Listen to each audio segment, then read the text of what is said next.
हाँ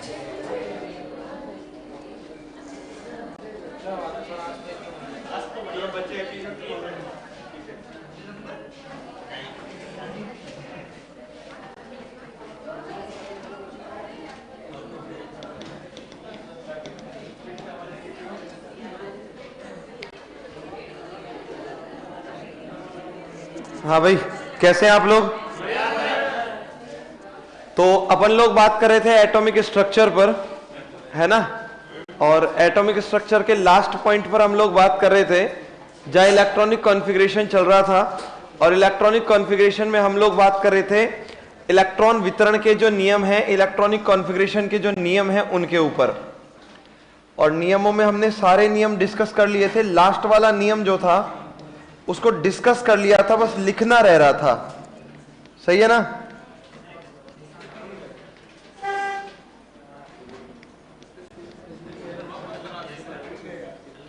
करेंगे करेंगे। देखो भाई, हम जिस नियम पर बात कर रहे थे वो था अर्धपूरित एवं पूर्णपूरित कक्षकों के स्थायित्व का नियम।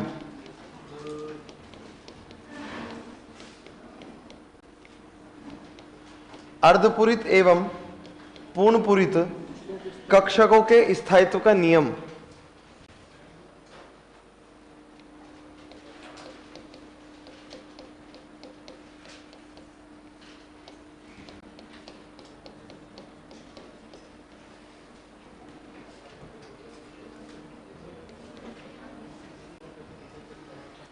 पूर्णपूरित और अर्धपूरित कक्षकों के स्थायित्व के नियम में हमने आपको यह बताया था कि यदि कोई कक्षक पूर्ण अर्धपूरित है, मतलब हाफ फिल्ड होगा कोई कक्षक हमारे पास, जैसे हमारे पास कोई कक्षक जो है वो P3 है,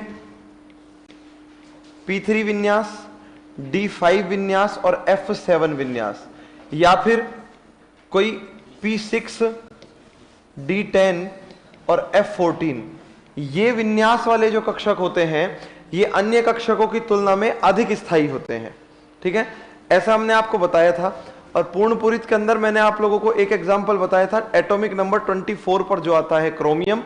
और अर्धपूरित के अंदर क्रोमियम की बात की थी और पूर्णपूरित के अंदर कॉपर की हम लोगों ने बात की थी, जिसमें हमने बताया था कि क्रोमियम में जो अपने पास 4s और 3d, इनके बीच में ऊर्जा का विनिमय होता है। और यहां पर भी 4s और 3d के बीच में एनर्जी का एक्सचेंज होता है। यहां 4s1 और 3d5 के बीच में एनर्जी चेंज होती है। 4s1 और 3d10, इनके बीच में एनर्जी जो है वो आपस में चेंज होती है। और जैसे जैसे एनर्जी ट्रांसफॉर्मेशन होता रहता है, ऊर्जा रूपांतरण या ऊर्जा परिवर्तन होता रहता है, अपने पास कक्षक जो है वो स्थायित्व की ओर बढ़ते रहते हैं, स्टेबिलिटी की ओर जाते रहते हैं। ठीक है ना? ये हमारे पास होता है अर्धपूरित एवं पूर्णपूरित कक्षकों के स्थायित्व का नियम। इसीलिए हमारे पास नाइट्रोजन जो होता है वो ऑक्सीजन की तुलना में ज्यादा स्टेबल है। ठीक है, नाइट्रोजन जो है वो ऑक्सीजन की तुलना में ज्यादा स्टेबल क्यों है? क्योंकि नाइट्रोजन के पास क्या है? P3 है, अर्धपूरित है ना? ज्यादा स्टेबल है मतलब लेस रिएक्टिव है। जो ज्यादा स्टेबल होगा उसका मतलब क्या होगा? वो लेस रिएक्टिव होगा। इसीलिए 78% नाइट्रोजन एटमॉस्फेयर में होते हुए भी हम लोग रेस्पिरेशन में, ब्रीथिंग प्रोसेस के अंदर इतनी बड़ी अमाउंट में नाइट्रोजन ले जाते हुए भी उसको ब्लड के अंदर डिसॉल्व करने में सक्षम नहीं होते हैं। ठीक है, और 78% होने के बावजूद भी जब रस्टिंग की प्रोसेस होती है, जंग लगने की प्रोसेस होती है, संक्षारण की प्रक्रिया होती है, कोरोजन की प्रोसेस होती है, उसमें भी मेन रोल जो होता है वो किसका होता है? ऑक्सीजन का होता है, नाइट्रोजन का नहीं होता है। ठीक है ना? आप लोगों ने बायोलॉजी के अंदर जो नाइट्रोजन साइकिल है वो पढ़ा होगा। नाइट्रोजन साइकिल में आपने ये पढ़ा होगा कि एटमॉस्फेरिक नाइट्रोजन एटमॉस्फेयर में अपना कोई कंपाउंड बनाती ही नहीं है। सारे कंपाउंड कहां बनाती है? वो अर्थ पर आकर, आफ्टर नाइट्रोजन फिक्सेशन प्रोसेस में नाइट्रोजन स्थिरीकरण प्रक्रिया के अंतर्गत कंपाउंड बनते हैं। और वो भी अगर बैक्टीरिया ना हो तो नहीं बनेंगे, जैसे राइजोबियम, एजोबैक्टर, एजोटोबैक्टर। तो इसका मतलब क्या हो गया? नाइट्रोजन मोर स्टेबल है, मतलब लेस रिएक्टिव है, और उसके मोर स्टेबल और लेस रिएक्टिव होने का पीछे का कारण क्या है? हाँ जी, हाफ फिल्ड होना। ऐसे ही P6 ये तो परमानेंट स्टेबल है ना, याद है ना P6 वाली, ये सारी तो अपने पास किसी जमाने में इनको अक्रिय गैस कहते थे, है ना, अभी क्या कहते हैं? नोबल गैस कहते हैं। पहले इनको कहते थे अक्रिय गैस, इनर्ट गैसेस, अब इनको कहते हैं उत्कृष्ट गैसेस।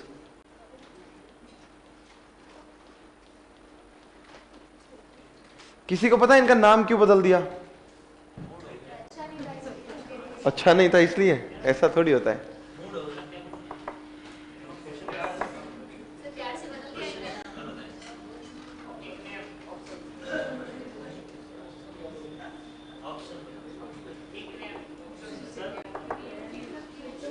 हाँ जी,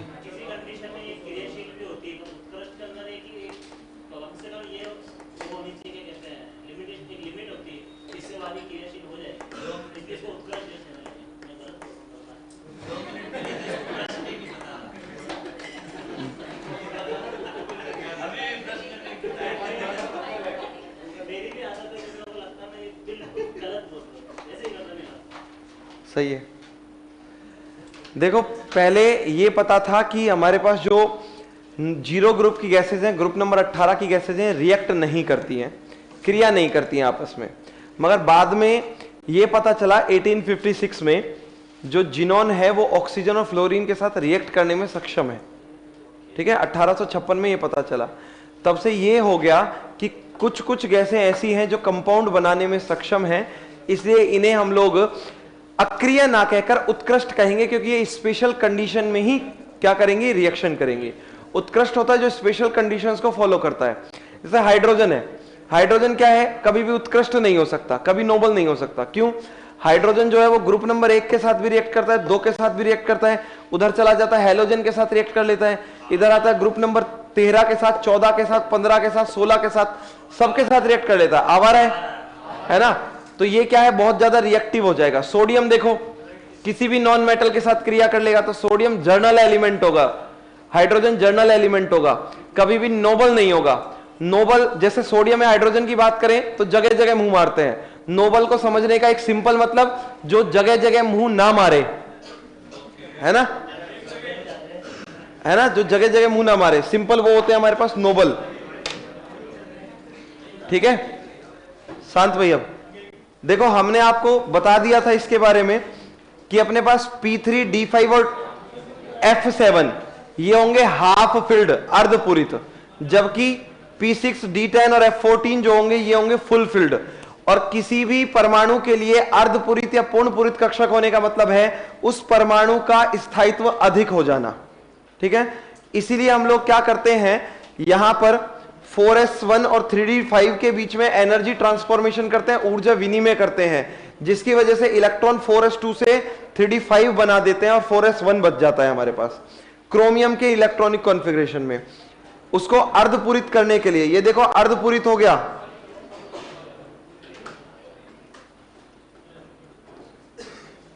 और ये देखो कॉपर में ये फुलफिल्ड हो गया। ठीक है ना, ये फुलफिल्ड हो गया है। चलो भाई लिखो,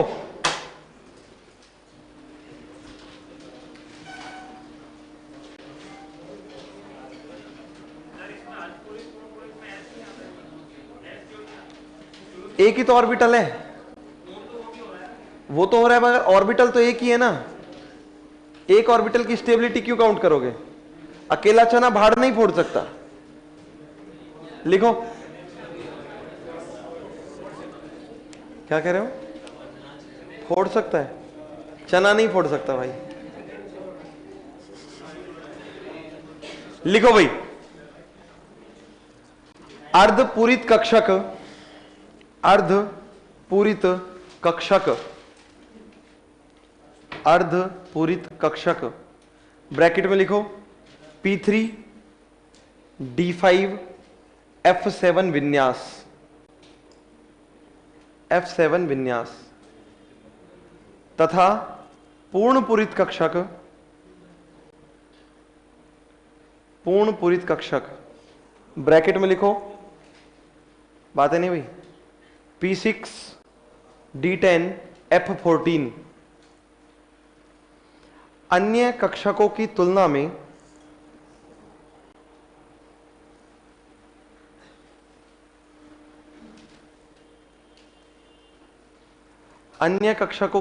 में अधिक स्थायी होते हैं, अधिक स्थायी होते हैं। नेक्स्ट लाइन में लिखिएगा, कभी कभी कभी कभी ये कक्षक कभी कभी ये कक्षक अपना स्थायित्व प्राप्त करने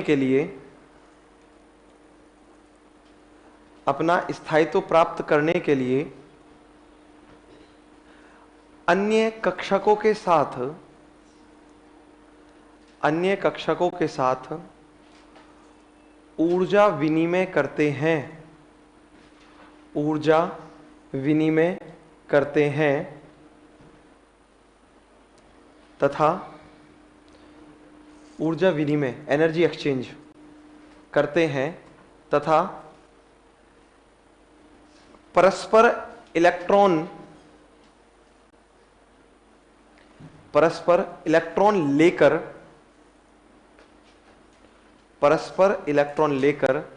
स्वयं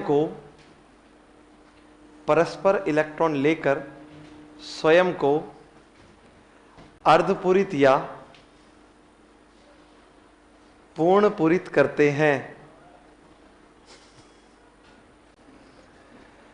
स्वयं को अर्धपूरित या पूर्णपूरित करते हैं। जैसे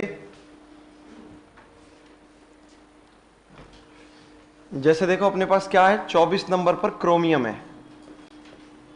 इलेक्ट्रॉनिक कॉन्फ़िगरेशन क्या है, 1s2 2s2 2p6 3s2 3p6 4s2 3d4 ऐसा होना चाहिए था ना, मगर होता नहीं है। क्यों नहीं होता, उसके पीछे का कारण बता देता हूं भाई। जैसे ही 4s पूरी तरीके से भर जाता है, वैसे ही 3d के अंदर इलेक्ट्रॉनों की संख्या उतनी ही मात्रा में आ जाएगी। जैसे ही 4s पूरी तरीके से भर जाएगा, वैसे ही 3d के अंदर इलेक्ट्रॉनों की संख्या समान संख्या में हो जाएगी। मतलब 4d के अंदर 4 इलेक्ट्रॉन अवेलेबल है, 1 2 3 4, यहां पर 2 इलेक्ट्रॉन अवेलेबल है।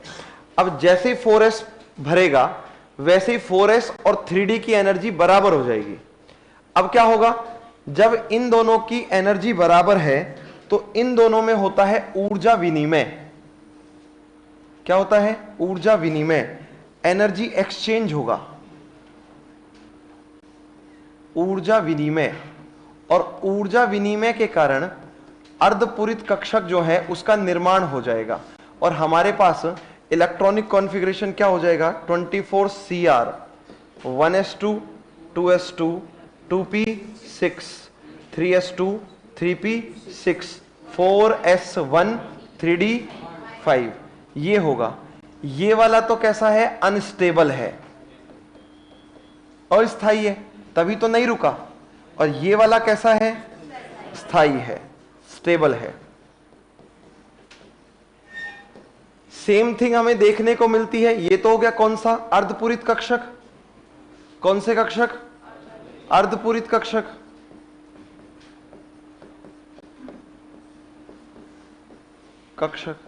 सेम थिंग हमें देखने को मिलती है कॉपर के अंदर। 29 पर आता है copper, 1s2 2s2 2p6 3s2 3p6 4s2 3d9।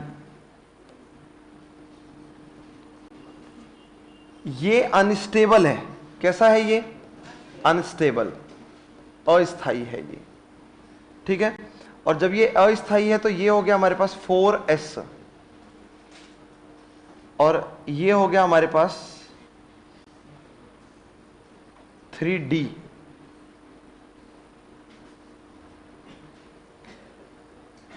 एक दो, एक दो तीन चार पाँच 6 7 8 9।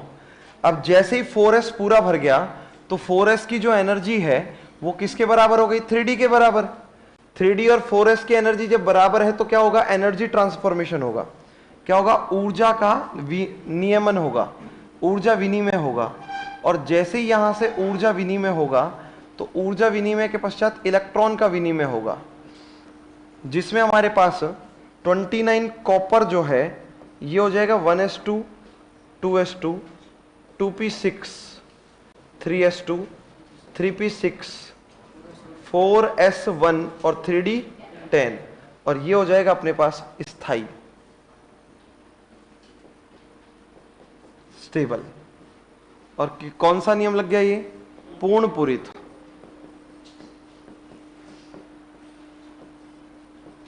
कक्षक फुलफिल्ड हो गए हैं। छापो।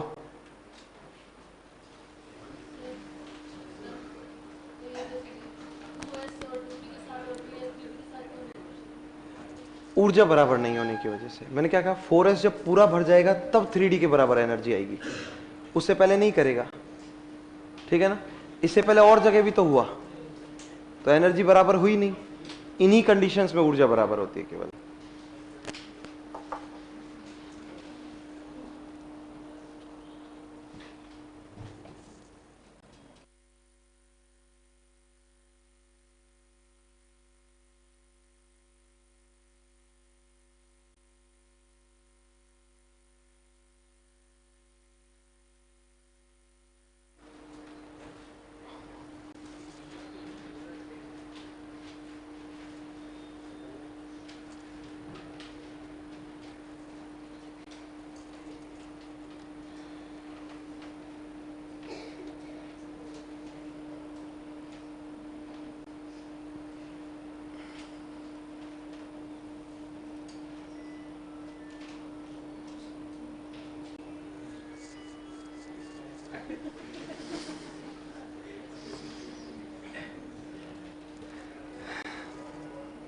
ध्यान दिया करो, ये छोटी छोटी बातें हैं भाई, है ना?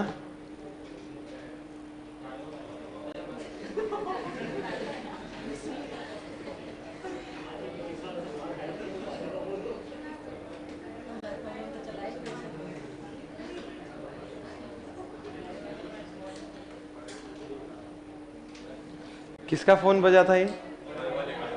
अरे शांत, किसका फोन बजा था भैया? किसका? आपका फोन बजा था?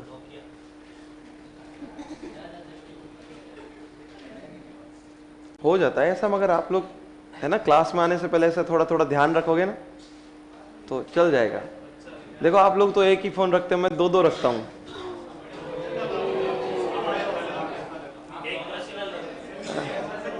अरे जरूरी थोड़ी है कि जो पैसे वाले लोग हैं वो भी दो फोन रखते हो। फोन का रखने से पैसे से कोई संबंध नहीं है, जरूरी थोड़ी ऐसा।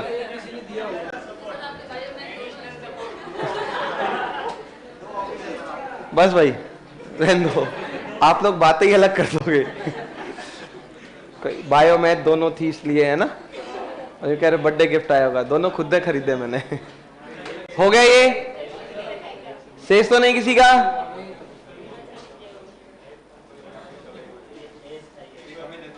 क्या करोगे फोन का? टाइम वेस्ट होता, रहने दो, फोन वोन नहीं चाहिए। बाकी है नहीं तो मैं कर देता अब तक। तो हो गया, करो नोट फटाफट। देखो अर्धपूरित का इसके अलावा एक उदाहरण और होता है, मोलिब्डेनम। 42 पर आता है मोलिब्डेनम, ठीक है ना? ये भी अर्धपूरित कक्षकों के स्थायित्व के नियम का पालन करता है। और कॉपर में हम लोग बात करते हैं सिल्वर, 47 पर आता है।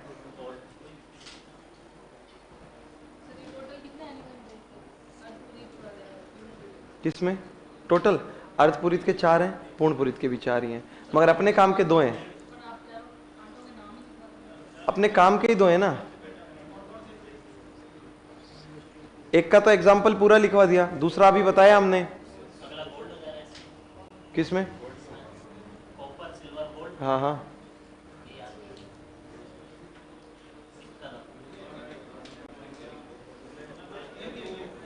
हाँ सिल्वर पूर्ण पूरित कक्षाओं के स्थायित्व के नियम का पालन करता है।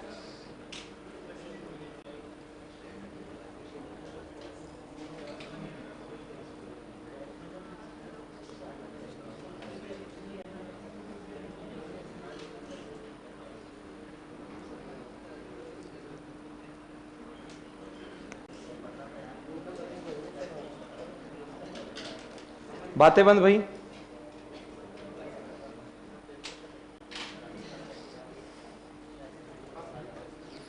हो गया?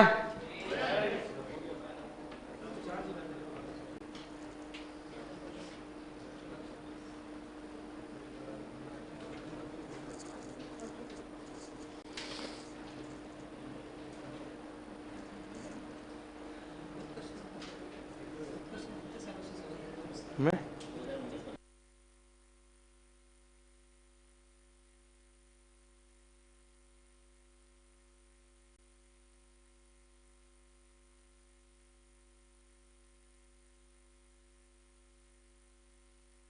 बस भाई शांत, चलें आगे। देखो ये ध्यान रखना, कार्बन कभी भी अर्धपूरित या पूर्णपूरित रिप्रेजेंट नहीं करता है, ना ही कर सकता है, क्योंकि कार्बन का कुल एटॉमिक नंबर ही 6 है। अगर आप लोग कार्बन का इलेक्ट्रॉनिक कॉन्फ़िगरेशन लिखोगे तो 1s2 2s2 और 2p2 होता है, तो p के अंदर तो कम से कम 3 होंगे तो अर्धपूरित होगा, ठीक है ना, तो अर्धपूरित होगा। जबकि हम लोग अगर बात करें p के अंदर 6 होंगे तो पूर्ण पूरित होगा। तो कार्बन के साथ तो ऐसा कभी बिहेवियर हो ही नहीं सकता है, ठीक है ना, ध्यान रखना इस बात को। चले भाई,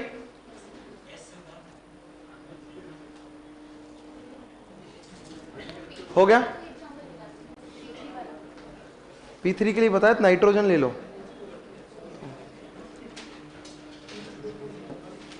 देखिए एग्जाम्पल बहुत सारे हैं, ठीक है, जहां भी आप इलेक्ट्रॉनिक कॉन्फ़िगरेशन लिखोगे ना तो सिंपल तरीका बताता हूं, बिल्कुल सिंपल। ग्रुप नंबर 15 सारे P3 है, ठीक है ना, ग्रुप 15 के जितने भी एलिमेंट है सारे P3 है। ग्रुप 18 के सारे आपके पास क्या है भाई? P6 है, ठीक है ना।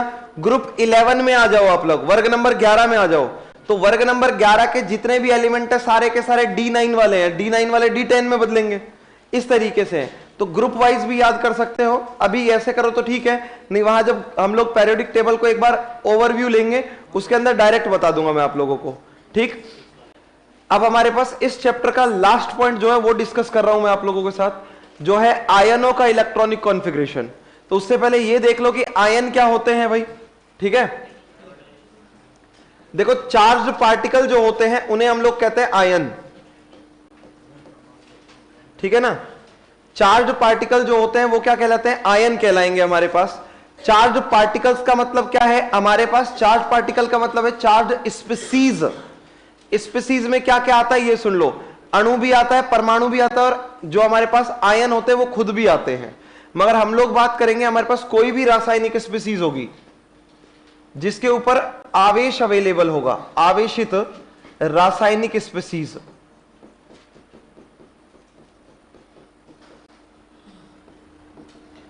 जो चार्ज्ड स्पीसीज है वो हमारे पास आयन कहलाएगी। और आयन जो होते हैं ना इनके टाइप होते हैं दो, कौन कौन से? हाँ बिल्कुल सही है। एक तो होते हैं हमारे पास धनायन जिन्हें हम लोग प्यार से कहते हैं कैटायन।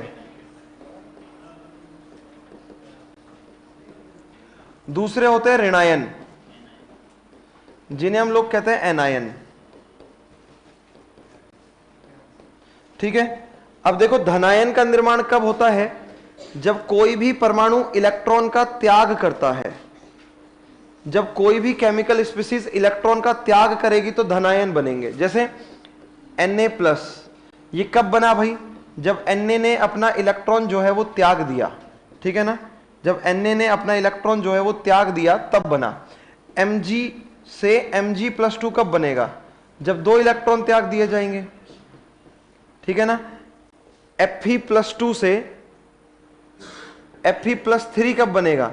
जब 1 इलेक्ट्रॉन त्याग दिया जाएगा, तभी तो बनेगा ना भाई। यहां से ये इलेक्ट्रॉन का त्याग करने पर धन आयन बनते हैं, और जब कोई भी केमिकल स्पीसीज इलेक्ट्रॉन ग्रहण करती है तो हमारे पास क्या बनता है? ऋणायन बनता है। ऋणायन जैसे Cl- हो जाए, O-2 हो जाए, N-3 हो जाए। तो सिंपल सी बातें याद रखनी है। जिन स्पीसीज के ऊपर चार्ज होता है वो आवेश है, वो आयंस हैं, ठीक है। और हमारे पास धनायन और ऋणायन 2 आयन होते हैं। धनायन जब बनेगा जब इलेक्ट्रॉन त्यागा जाएगा, और ऋणायन का निर्माण तब होगा जब इलेक्ट्रॉन ग्रहण किया जाएगा। इन कंडीशंस में होते हैं। इनके अंदर आप लोगों को सिर्फ और सिर्फ एटॉमिक आयंस जो होते हैं वो पढ़ने हैं, परमाणु आयन जो होते हैं वो पढ़ने हैं। कोई भी मॉलिक्यूलर आयन नहीं पढ़ना। परमाणु आयन और मॉलिक्यूलर आयन में क्या अंतर है वो मैं आप लोगों को स्पष्ट कर देता हूं लिखकर। Na+ अगर लिख रहा है तो ये परमाणु आयन है। सपोज करो आपके पास लिख रहा है NH4+, ये मॉलिक्यूलर आयन है। समझ में आ रहा है दोनों के बीच में अंतर, है ना।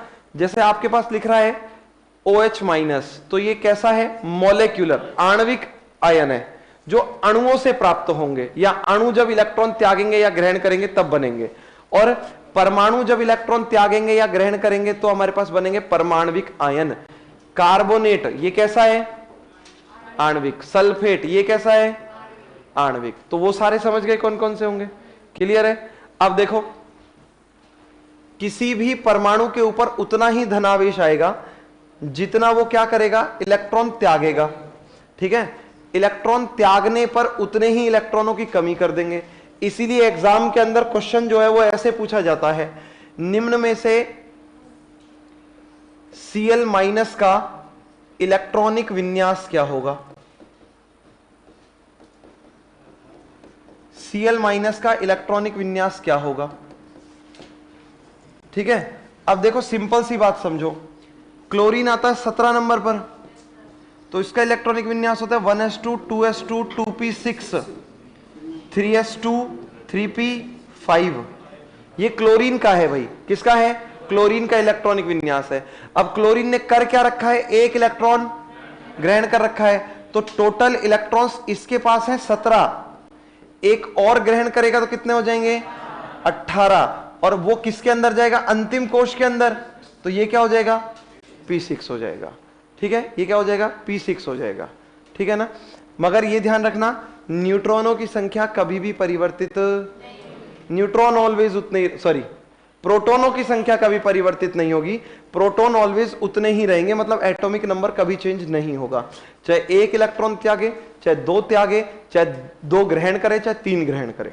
सामान्य परिस्थितियों को छोड़कर या डी ब्लॉक को छोड़कर जनरली कभी भी कोई भी एलिमेंट ऐसा नहीं है जो हमारे पास किसको, कोई भी एलिमेंट ऐसा नहीं है जो 3 से ज्यादा त्यागता हो या 3 से ज्यादा ग्रहण करता हो, सामान्य परिस्थिति और डी ब्लॉक को छोड़कर। इसीलिए इस पर जब प्रश्न बनते हैं तो सबसे ज्यादा प्रश्न बनते हैं डी ब्लॉक एलिमेंट से।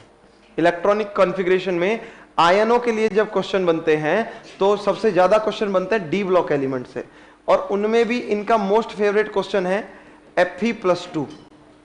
इसका इलेक्ट्रॉनिक कॉन्फ़िगरेशन क्या होगा, ठीक है।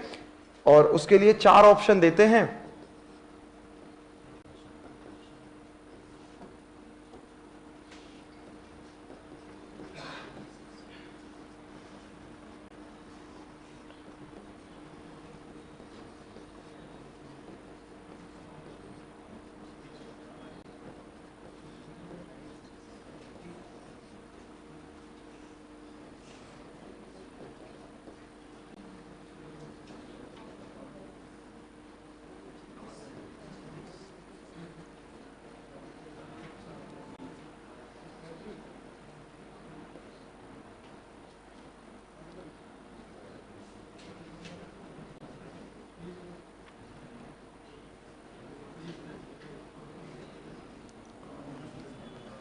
देखो ये 4 ऑप्शन देते हैं, ठीक है।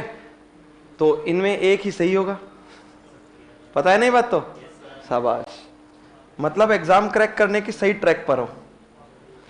अब कौन सा सही है वो हमें देखना है, मगर डी ब्लॉक एलिमेंट के अंदर एक ट्विस्ट होता है ना, जब उनमें से आयन जो है वो इलेक्ट्रॉन्स जब त्यागे जाते हैं तो उनके अंदर एक ट्विस्ट होता है, और ट्विस्ट क्या होता है ये ध्यान में रखने की बात है।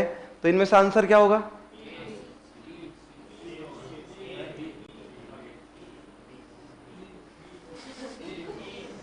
डी वाला कौन है ये?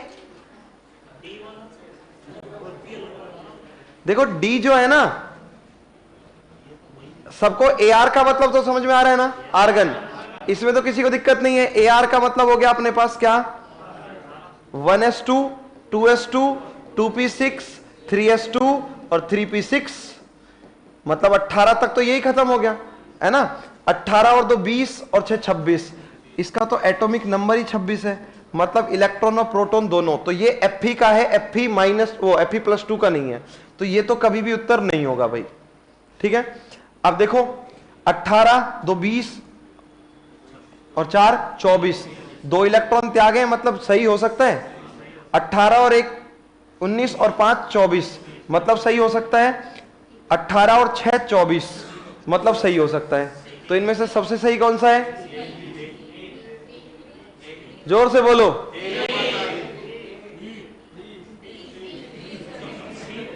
रुको जरा, सही क्या होगा?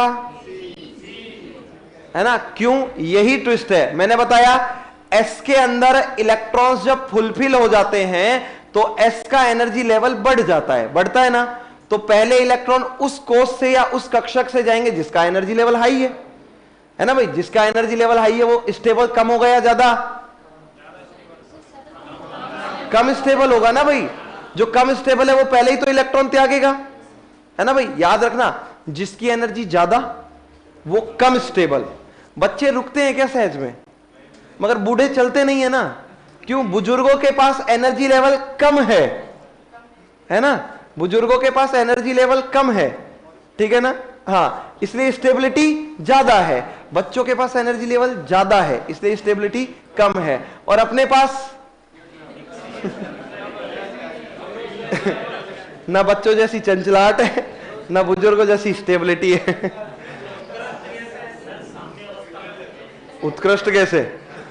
अरे रहने दो। चलो, तो आंसर क्या होगा? ये होगा डी ब्लॉक के लिए। अपने दिमाग में इस बात को एक बार रख दो कि सबसे पहले इलेक्ट्रॉन S उपकोष से बाहर जाएगा। कहां से? S उपकोष से। S से बाहर जाने के बाद ही डी उपकोष का नंबर आएगा। जैसे हमें निकिल का इलेक्ट्रॉनिक विन्यास लिखना है। किसका लिखना है? निकिल का। निकिल Ni+3 का इलेक्ट्रॉनिक विन्यास इन लोगों ने डिमांड कर दी है। मगर उससे पहले मैं क्या करता हूं, ये देखो, पहले मैं लिखता हूं निकिल का इलेक्ट्रॉनिक विन्यास। निकिल कितने पर आता है? 28 पर। 1s2 2s2 2p6 3s2 3p6 4s2 और 3d8 हो गए ना पूरे 18। वही ट्रिक लग गई अपने पास। School school public school public school Delhi public school Delhi पर ही रुक गए, आगे की जरूरत नहीं पड़ी हालांकि अपन को। अब देखो सिंपल बात। हाँ जी, किधर है भाई इसका स्विच? इधर है, कर दो बंद।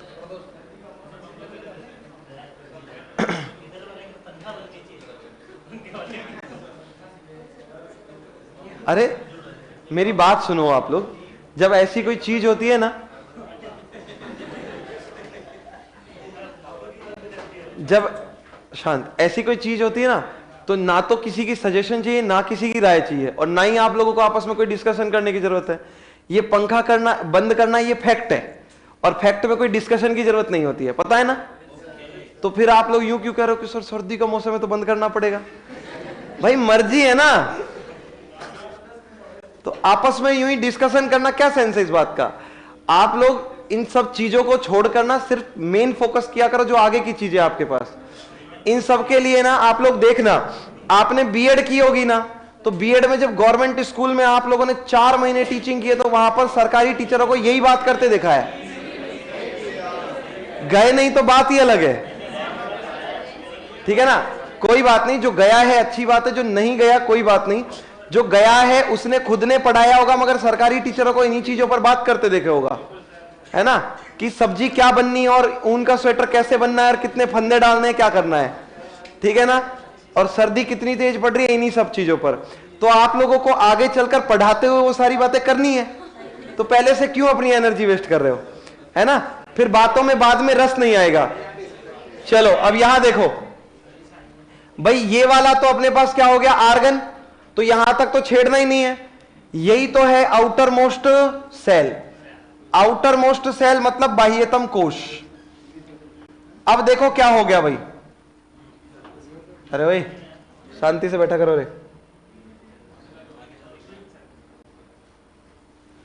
ये हो गया 4s2, ये हो गया हमारे पास 3D, 1 2 3 4 5 6 7 8। अब देखो यहां पर क्या होगा, यहां पर होगा ये अपने 2 इलेक्ट्रॉन सबसे पहले त्यागेगा, तो जैसे ये 2 इलेक्ट्रॉन त्यागेगा तो क्या बन जाएगा, Ni+2। हमें क्या चाहिए, Ni+3, तो Ni+3 के लिए ये वाला इलेक्ट्रॉन बाहर चला जाएगा, कौन सा, वो वाला। तो जैसे ये वाला इलेक्ट्रॉन बाहर जाएगा, ठीक है, तो क्या बन जाएगा, Ni+3। तो देखो आर्गन तो एज इट इज आ जाएगा, बोलो हाँ या ना। 4s में कितना आएगा, 0। अब 0 है तो यह भी ध्यान रखना कि लिखना भी जरूरी नहीं है ना, कभी एग्जाम में लिख कर देगा कभी नहीं देगा, तो कोई कंपलसरी नहीं है, 0 होगा। अब लास्ट में क्या बचा, 3D, 1 2 3 4 5 6 और, कोई दिक्कत है इसमें। अब एक और सुनो,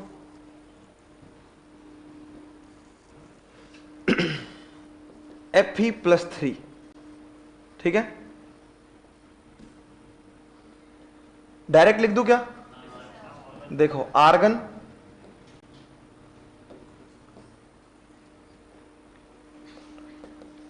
Fe कितने पर आता है, 26 पर, argon 4s2 3D 6, 4s 3D 1 2 1 2 3 4 5 6, ठीक है। अब देखो यहां पर हम लोग क्या कर रहे हैं, जब ये क्या करेगा, इलेक्ट्रॉन्स डोनेट करेगा, इलेक्ट्रॉन जैसे ये डोनेट करेगा तो सबसे पहले ये 2 बाहर जाएंगे, इनके दोनों के बाहर जाते क्या बन जाएगा, Fe+2। क्या चाहिए, Fe+3, इसको और उड़ा दो, ठीक है ना, कहां से, लास्ट में से, हाँ, यही ध्यान रखना, वही बता रहा हूं, इसीलिए सारे बता रहा हूं मैं आप लोगों को। यहां से क्या बचेगा, ये बचेगा आपके पास 4s0 और 3D कितना, 5, ये होगा। अब आगे की स्थिति सुनो, अब आप लोगों से ये कहा जाता है, देखो Mn जो है, या Mn के अलावा कोई और ले लो, जैसे कोबाल्ट ले लिया आपने, ठीक है, कोबाल्ट 27 पर आता है, देखो 27 पर आता है, तो ये क्या क्या ऑक्सीडेशन स्टेट रिप्रेजेंट कर सकता है वो सारी इसी में बता देता हूं मैं आप लोगों को। आर्गन 4s2 3D 7, ये हो गया 4s, और इधर अपने पास हो जाएगा 3D 7,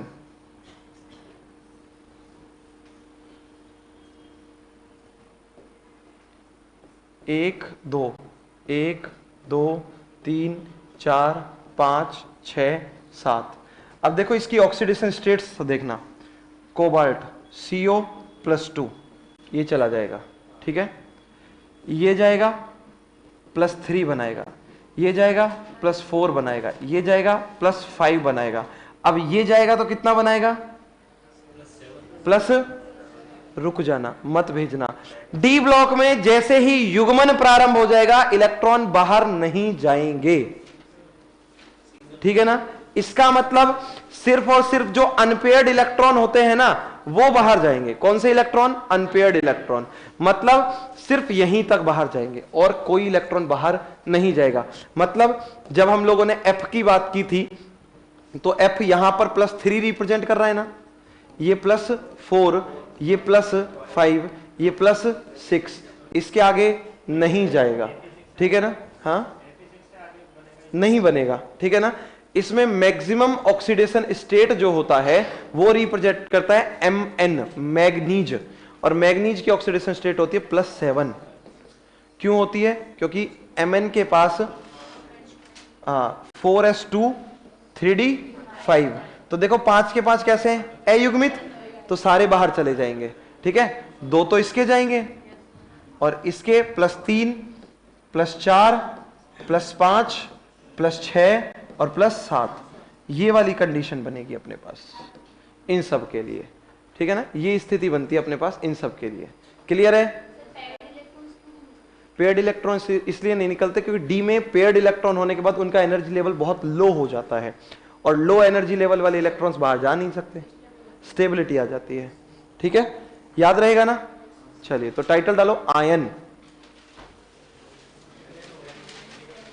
देखो एक चीज और सुनना, जैसे हम लोग यहां लिखते हैं ना AR, कुछ जगह लिखते हैं HE, कुछ जगह लिख देते हैं जिनोन। ये इसलिए लिखते हैं क्योंकि इनके विन्यास को कोई हिला नहीं सकता, इनके विन्यास को कोई हिला नहीं सकता। क्यों नहीं हिला सकते इनके विन्यास को? क्योंकि ये उत्कृष्ट गैसें हैं, 0 ग्रुप वाली है, इसलिए इनका यूज करते हैं हम लोग। इसीलिए जिंक जो होता है वो सिर्फ +2 ऑक्सीडेशन रिप्रेजेंट करता है ना भाई? हाँ, इसी में देखो बिल्कुल सही है। जिंक 30 पर आता है, क्या होगा? AR 4s2 3d 10, ये होगा अपने पास। इसके केवल ये 2 इलेक्ट्रॉन बाहर जाते हैं, इसका कोई भी इलेक्ट्रॉन बाहर नहीं जाएगा, तो जिंक केवल +2 ऑक्सीडेशन स्टेट रिप्रेजेंट करता है। और यहीं पर एक पॉइंट और जोड़ लो, याद करो, अगर याद होगा तो कोरिलेट कर पाओगे आप लोग आराम से। क्या? कि जब बचपन में आपने ये पढ़ा था कि डी ब्लॉक के तत्व संक्रमण तत्व कहलाते हैं, तो वहां पर यह बात भी समझी थी कि संक्रमण तत्व क्यों है? क्योंकि ये बदलती हुई ऑक्सीकरण अवस्था दर्शाते हैं, है ना। चेंजेबल ऑक्सीडेशन स्टेट रिप्रेजेंट करते हैं। जैसे देखो +2 +3 +4 +5 अलग अलग है ना, तो बदलती हुई ऑक्सीकरण अवस्था है। मगर जिंक, कैडमियम और मरकरी इनको संक्रमण तत्वों में शामिल नहीं करते क्योंकि इनकी ऑक्सीडेशन स्टेट चेंज नहीं होती है। वर्ग नंबर 12, ठीक है ना। वो सारी चीजें इसी पर डिपेंड कर रही हैं। चलो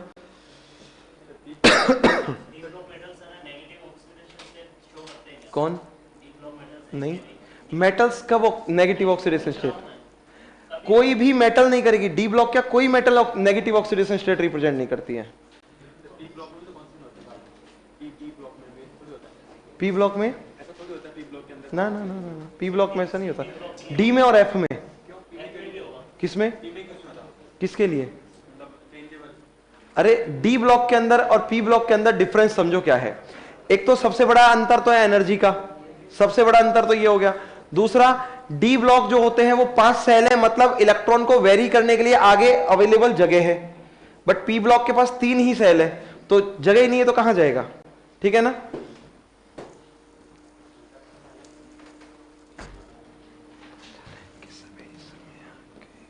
चलिए हेडिंग डालिएगा आयन, लिखेगा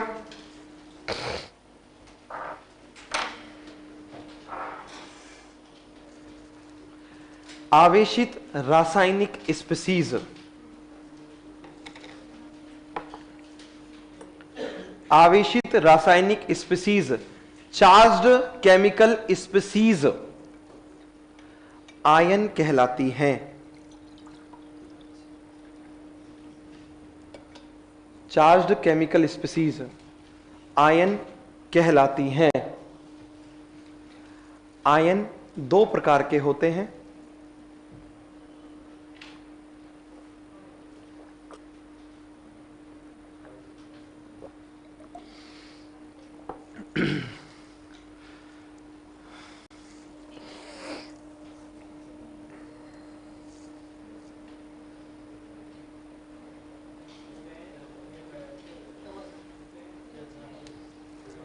कुछ ऐसे कंफ्यूजन होते हैं जो आप कितना भी कोशिश करो क्लियर नहीं हो पाएंगे। जैसे कोई स्टूडेंट है वो यूं कह रहे हैं कि सर कार्बन भी अर्धपूरित होता है।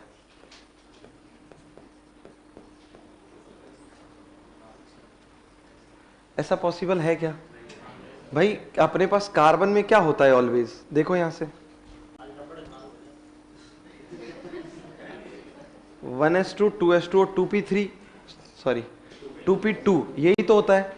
अब इन्होंने क्या किया कि ये कहा कि सर s का एक इलेक्ट्रॉन 2p को दे दो तो अर्धपूरित हो जाएगा। मगर इलेक्ट्रॉन आप कब दे सकते हो? जब इन दोनों की एनर्जी बराबर हो। जब एनर्जी बराबर नहीं हो रही तो जबरदस्ती इलेक्ट्रॉन क्यों दे दोगे? सामने वाले को भूख नहीं है तो वो रोटी क्यों दोगे आप? है ना भाई, सामने वाला अगर भूखा है तभी तो रोटी दोगे, है ना, ये तो नॉर्मल सी बात है। अब वो बात अलग है कि आप मनुहार करोगे। एक तो ले लो साहब, एक तो ले लो, है ना, उसमें कोई सेंस नहीं है। सामने वाले की तबीयत खराब हो रही है, इलेक्ट्रॉनिक विन्यास ही बिगड़ रहा है पूरा। तो ऐसा नहीं होता है भाई, कार्बन के अंदर 1s2 2s2 और 2p2 ही होता है, अर्धपूरित नहीं होता। ठीक है,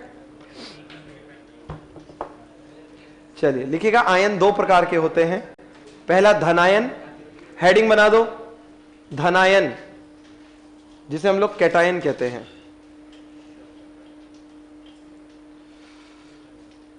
लिखिएगा, जब रासायनिक स्पीसीज के द्वारा, जब रासायनिक स्पीसीज के द्वारा इलेक्ट्रॉन का त्याग किया जाता है, इलेक्ट्रॉन का त्याग किया जाता है तो धनायन निर्मित होते हैं।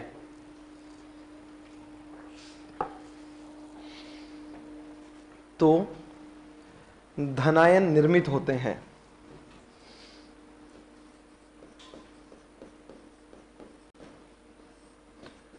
धनायन जैसे, धनायन जैसे, जैसे लिख दो Li plus Be plus 2, Ca plus 2, Mg plus 2, Al plus 3, Na plus, NH4 plus,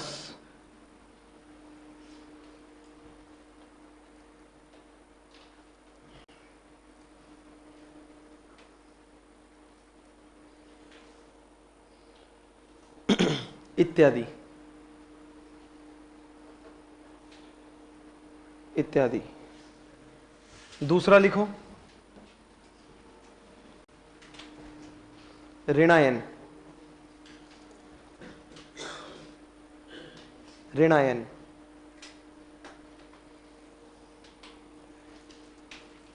किसी रासायनिक स्पीसीज के द्वारा, किसी रासायनिक स्पीसीज के द्वारा इलेक्ट्रॉन, किसी रासायनिक स्पीसीज के द्वारा इलेक्ट्रॉन ग्रहण करने पर ऋणायन बनते हैं, ग्रहण करने पर ऋणायन बनते हैं।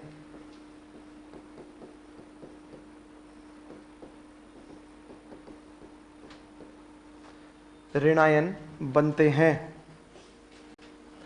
ऋणायन जैसे,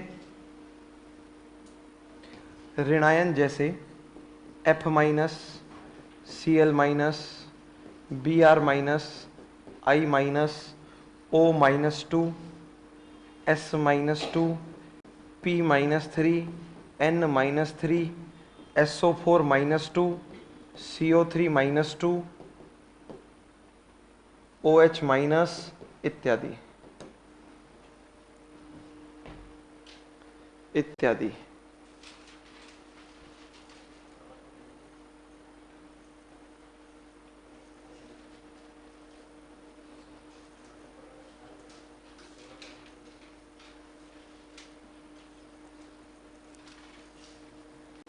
हो गया। चलिए अब इलेक्ट्रॉनिक विन्यास की बात करते हैं। तो लिखो इलेक्ट्रॉनिक विन्यास। किसका लिखोगे सबसे पहले? Cl माइनस का इलेक्ट्रॉनिक विन्यास लिखना है हमें। तो Cl माइनस का इलेक्ट्रॉनिक विन्यास क्या होगा? 1s2 2s2 2p6 3s2 3p6 हो गए पूरे 18 इलेक्ट्रॉन। ये Cl माइनस का इलेक्ट्रॉनिक विन्यास है।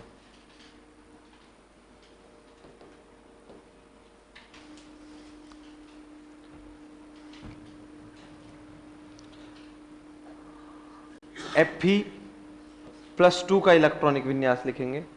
Fe+2 के इलेक्ट्रॉनिक विन्यास में क्या लिखेंगे? 1s2 2s2 2p6 3s2 3p6 4s0 और 3d6।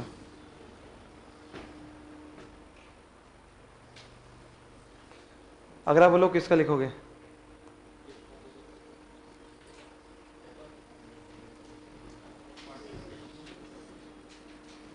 Cu+1 का लिखो।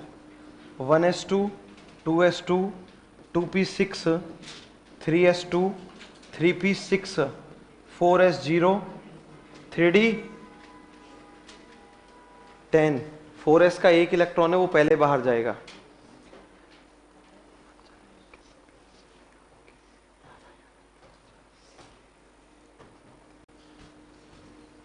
Ni+3 1s2 2s2 2p6 3s2 3p6 4s0 3d7।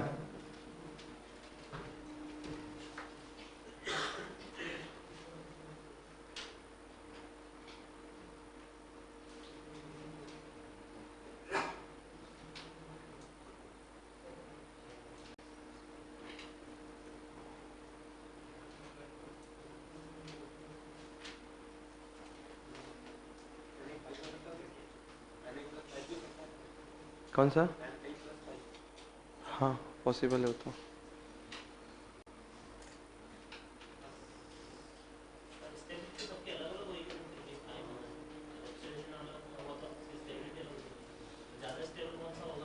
Fe में Fe+2 होता है, कॉपर में कॉपर+1 होता है, और Ni+2 सबसे ज़्यादा स्टेबल होता है, CO+3 सबसे ज़्यादा स्टेबल होता है, Mn+2 सबसे ज़्यादा स्टेबल होता है।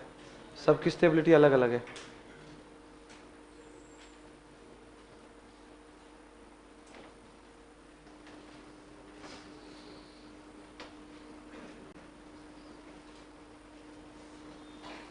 हो गया?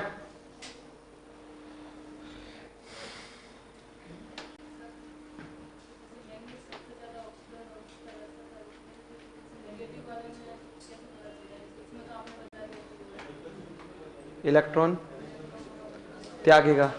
हाँ क्लोरीन तो एक ही कर सकता है ना। पी को सेल फुलफिल करने में कितने इलेक्ट्रॉन चाहिए उसको? देखो जैसे कोई भी है अपने पास, जैसे सपोज करो नाइट्रोजन दिया हुआ है, नाइट्रोजन का इलेक्ट्रॉनिक कॉन्फ़िगरेशन क्या होता है? 1s2 2s2 2p3। बातें नहीं रहे। यहां देखो यहां क्या है? p3 है। अब इसको फुलफिल करने के लिए मैक्सिमम कितने इलेक्ट्रॉन चाहिए? 3। 3 से ज्यादा कर ही नहीं सकता, क्योंकि p में ज्यादा से ज्यादा कितने आते हैं? 3। इसका मतलब ये क्या बनाएगा? n-3 बनाएगा, जो होगा 1s2 2s2 2p6 ये बनेगा। ठीक है ना? Cl में इसीलिए तो एक इलेक्ट्रॉन लिया था, क्योंकि 3p5 था और टोटल p में कितने होते हैं? 6, इसलिए एक उसने गेन किया। ऑक्सीजन को देख लो, या इसको छोड़ो, ऑक्सीजन को छोड़ो, सल्फर को देखो।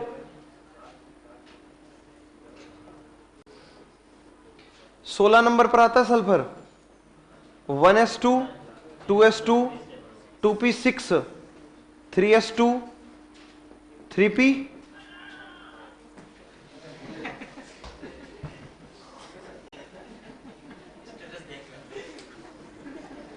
3p4। अब भाई यहां पर अगर 6 करने हैं तो मैक्सिमम कितने इलेक्ट्रॉन ले सकते हैं? 2। तो s क्या हो जाएगा? -2। वो हो जाएगा 1s2 2s2 2p6 3s2 3p6। बस सिंपल है, नोट कर लो। कभी नहीं हो सकता। p में 7 नहीं होंगे ना, 6 ही होंगे। नोट कर लो इनको भी। किसका? Ni अभी बना देते हैं। हाँ Ni+2 ज्यादा स्टेबल होता है, तो वो हो जाएगा 4s0 3d8। क्यों?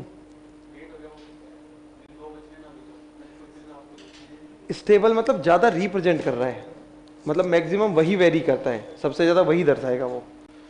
उसके सबसे ज्यादा कंपाउंड जो है Ni+2 की स्टेज में ही अवेलेबल है।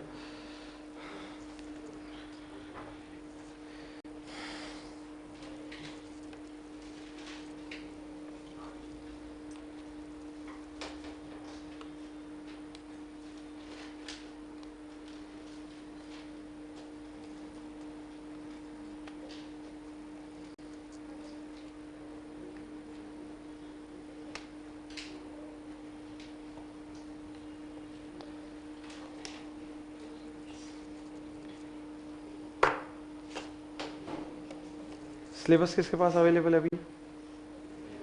देना एक बार, इसको रख दो।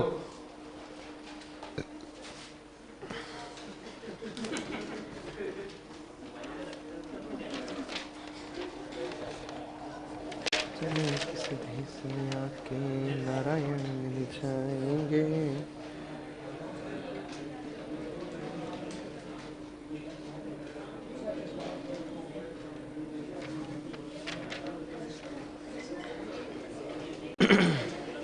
बातें नहीं भाई। देखो यहां से पहली यूनिट के 2 भाग जो है वो हम खत्म कर चुके हैं, परमाणु एवं अणु और परमाणु की संरचना। ठीक है, हाँ, परमाणु की संरचना यहां तक हम लोग बात कर चुके हैं। अब हम लोग बात करेंगे केमिकल रिएक्शंस की, और केमिकल रिएक्शंस पर बात करने से पहले हम लोग डिस्कस करेंगे मैटर की प्रॉपर्टीज को, पदार्थों के गुणधर्म।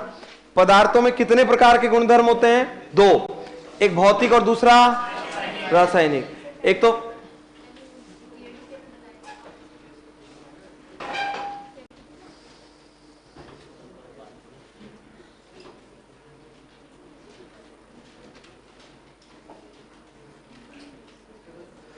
चलो भाई, पहले एक बार ऐसा करते हैं, पेरियोडिक टेबल का ओवरव्यू ले लेते हैं हम लोग, ठीक है ना? तो उसमें आपको कुछ कंफ्यूजन होंगी तो वो क्लियर हो जाएंगी। पूरा का पूरा ओवरव्यू ले लेते हैं। हालांकि अपने सिलेबस में पेरियोडिक टेबल कहीं है नहीं, मगर बिना पेरियोडिक टेबल के अपना सिलेबस जो है केमिस्ट्री पूरी नहीं हो पाती है, ठीक है ना? देखो, पेरियोडिक टेबल की सिंपल सी बात करें तो जो आधुनिक आवर्त सारणी है, मॉडर्न पेरियोडिक टेबल, आधुनिक आवर्त सारणी जो है, इसमें कुल एलिमेंट जो है वो है 118।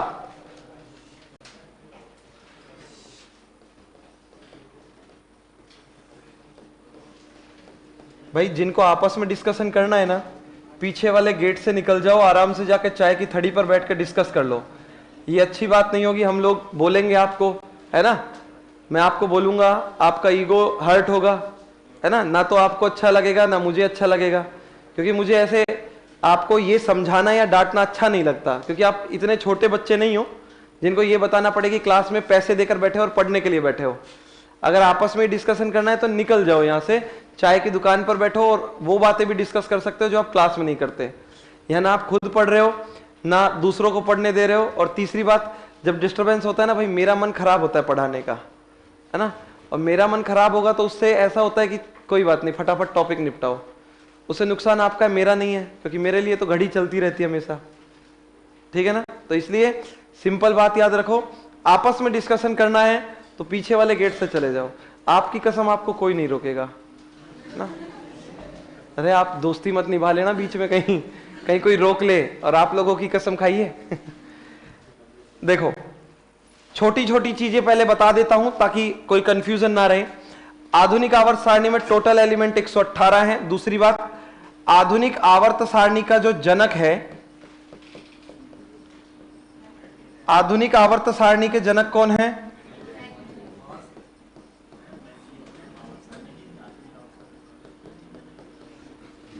इनका नाम है हेनरी मोजले।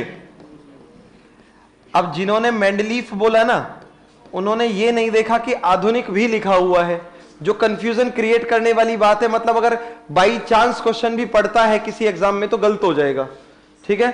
तो इसलिए ध्यान रखना, आधुनिक आवर्त सारणी देखनी है हमें। केवल जब आवर्त सारणी लिखी होगी, पेरियोडिक टेबल लिखी होगी, तो आप लोग कह सकते हो कि आवर्त सारणी के पप्पा जो है वो मेंडलीफ है।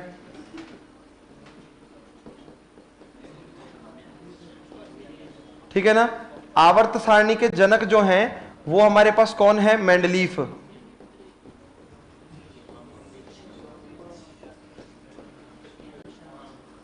ठीक है, दमित्री इवानोविच मेंडलीफ, ये इनका पूरा नाम है। ठीक, इसी तरीके से हम लोग इसमें बात करते हैं तो कुछ वैज्ञानिकों का मानना है कि अभी भी 118 तत्व पूरे नहीं है, मगर हमारी एनसीईआरटी की बुक्स, ठीक है, आईयूपीएससी की साइट और केमिस्ट्री फॉर यू की साइट जो है वो ये कहती है कि 118 तत्व पूरे हैं। एनसीईआरटी की बुक जब 2011 का एडिशन देखोगे तो आपको मिलेंगे नहीं 118 तत्व, उसके अंदर आपको 115 ही मिलेंगे, मगर 15 2011 में, 2016 वाली के अंदर 16 हो गए हैं, और जब 2021 की देखोगे, 22 की देखोगे तो आप लोगों को पूरे मिल जाएंगे 118 तत्व। इसीलिए जो 7वां आवर्त है वो पूरा भरा मान लिया गया है। पहले 7वें आवर्त के बारे में कहा जाता था कि वो अपूर्ण है, पूरा नहीं है, ठीक है ना। अब 7वां आवर्त जो है वो पूरा मान लिया गया है। अब आगे की बात सुनो। अब यहां देखो कि हमारे पास टोटल तत्व है 118 तत्व। इन 118 तत्वों में कुछ ऐसे हैं जो प्रकृति से प्राप्त हुए हैं, मतलब नेचुरल एलिमेंट्स जो प्रकृति से प्राप्त हुए हैं। कुछ ऐसे हैं जिनका निर्माण किया गया है, मतलब आर्टिफिशियल एलिमेंट्स, कुछ नेचुरल और कुछ आर्टिफिशियल। तो क्वेश्चन अपने पास ये है कि नेचुरल एलिमेंट्स कितने हैं और आर्टिफिशियल एलिमेंट्स कितने हैं। तो एक चीज पहले से बता देता हूं जो आपने खूब पढ़ी है, यूरेनियम के बाद आने वाले सभी तत्व कृत्रिम तत्व हैं, आर्टिफिशियल हैं यूरेनियम के बाद वाले। यूरेनियम आता है 92 पर, तो 93 से लेकर 118 तक सारे कितने कैसे हो गए? आर्टिफिशियल। तो कितने एलिमेंट बचे आपके पास? यूरेनियम नेचुरल है, ये भी बता देता हूं, कितने बचे? 90। ऐसा क्यों है वो भी बताऊंगा। जितने बचे कितने बचे? 27। यहां पर ही पहला प्रश्न बनता है। लोग इस प्रश्न को कई बार गलत करके आते हैं। आप लोगों ने अगर सीटेट का पेपर देखा हो 2017 वाला, दिसंबर 2017 में जो पेपर हुआ था उसके अंदर पूछा भी था कि प्रथम जो कृत्रिम तत्व है उसका परमाणु क्रमांक कितना है। तो ऑप्शन में दिया हुआ था फर्स्ट आर्टिफिशियल एलिमेंट, प्रथम कृत्रिम तत्व। फर्स्ट आर्टिफिशियल एलिमेंट के बारे में जब हम लोग बात करें तो ध्यान से सुनो। लोगों का मानना यह है कि यूरेनियम भी आर्टिफिशियल है, जबकि गलत बात है, यूरेनियम तो नेचुरल है। अभी लद्दाख में देखो कितनी बड़ी खान प्राप्त हुई हमें, है ना, वहां से तो हम साफ करवाते हैं, रूस से, अफ्रीका से, इनसे। तो दूसरी बात अपने पास क्या हुई है कि सब लोग ये सोचते हैं कि यूरेनियम के बाद आने वाले तत्व जो है वो कृत्रिम है, तो 93 उसका एटॉमिक नंबर बताते हैं, जबकि उसमें एक ही चीज सही है कि 3 जो है ना वो सही आ रहा है। पहला कृत्रिम तत्व है एटॉमिक नंबर 43, जिसका नाम है टेक्नीशियम। टेक्नीशियम टेक्नोलॉजी से बनाया गया, इसलिए इसको नाम दिया गया टेक्नीशियम, TC इसका सिंबल है।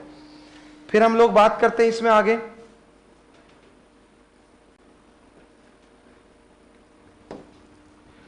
तो पहला कृत्रिम तत्व है अपने पास टेक्नीशियम, 43 पर आता है। 43 मतलब कौन सा ब्लॉक हो गया? अरे बता दो, डी ब्लॉक एलिमेंट है ये, ठीक है। टोटल अगर हम बात करते हैं जो मेंडलीफ की पेरियोडिक टेबल है, किसकी पेरियोडिक टेबल? मेंडलीफ की पेरियोडिक टेबल। ये किस पर डिपेंड करती है?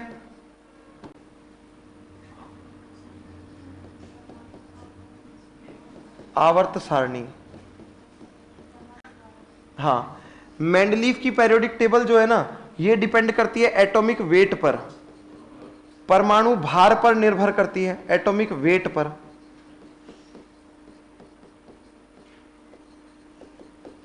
एटॉमिक वेट पर डिपेंड करती है, ठीक है। जबकि दूसरी तरफ हम लोग बात करते हैं तो हमारे पास आधुनिक आवर्त सारणी, मतलब modern periodic table. Modern periodic table जो है वो डिपेंड करती है किस पर? परमाणु क्रमांक पर।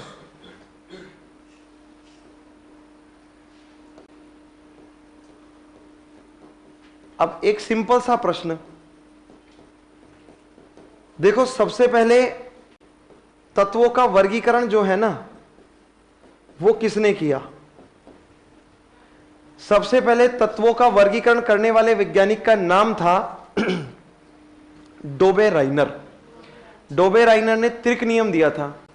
उसका त्रिक नियम जो है वो परमाणु भार पर निर्भर करता है। 1829 में उसने त्रिक नियम दिया था, सॉरी 1826 में। 1829 में चैनकर टॉइस ने एक पेरियोडिक टेबल दी थी, spherical periodic, sorry circular periodic table, गोलीय या वृत्ताकार जो पेरियोडिक टेबल है वो दी थी उन्होंने। पढ़ी है किसी ने? चैनकर टॉइस का नाम नहीं सुना? ये क्या होता है? वैज्ञानिक का नाम है, ठीक है ना, चैनकर टॉइस, ठीक है। देखो उन्होंने एक वृत्ताकार पेरियोडिक टेबल दी थी, ठीक है, उसमें भी परमाणु भार को मेन वे में रखा। उनके बाद अगर हम लोग बात करते हैं तो लोथर मेयर ने आयतन और परमाणु भार संबंधी जो वक्र थे वो बनाए थे। फिर 1856 में न्यूलैंड ने अष्टक नियम दिया था। अष्टक नियम के अंदर भी परमाणु भार की ही बात की थी, ठीक है। और 1869 में मेंडलीफ ने पहली पेरियोडिक टेबल बताई जिसमें परमाणु भार की ही बात हुई।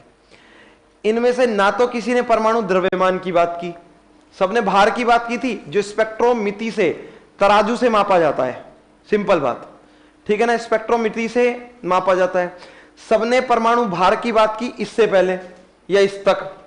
किसी ने भी ना तो परमाणु द्रव्यमान की बात की, एटॉमिक मास की, और ना ही एटॉमिक नंबर की बात की। क्यों? सोचने की बात है ना। हाँ, पता नहीं होगा मजाक मजाक में सच बोल देते हो सच में नहीं पता था।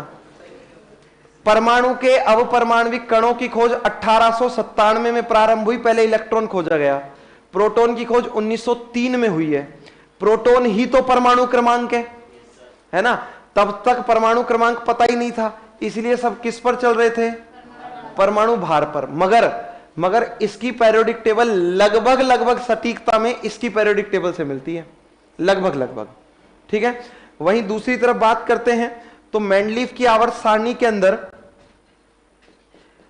आवर्त कितने हैं और दूसरा वर्ग कितने हैं?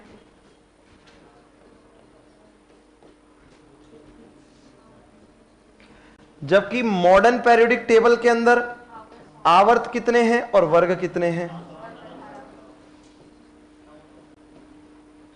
किसको बिना किसी कंफ्यूजन के पता है मॉडर्न पेरियोडिक टेबल के? मॉडर्न पेरियोडिक टेबल में पीरियड्स कितने हैं और वर्ग? सिंपल, ठीक है। ये किसको पता है बिना कंफ्यूजन के? 6 और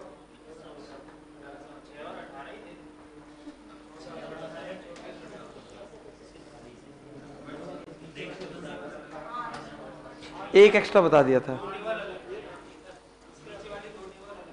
नहीं, नीचे वाले दो तो मॉडर्न पेरियोडिक टेबल में है। एफ ब्लॉक तो इसके अंदर है, वहां तो थे ही नहीं। यहां देखो ध्यान से, आवर्त थे 6 और वर्ग थे 8। मगर आपको कुछ कुछ किताबें ऐसी होंगी मगर ऑथेंटिक नहीं होंगी, अभी कह रहा हूं, है ना। जैसे आप लोग एनसीईआरटी को उठाकर देखोगे तो यही डाटा मिलेगा, आरबीएससी की किताब को उठाकर देखोगे तो यही डाटा मिलेगा। ये एग्जैक्ट डाटा है।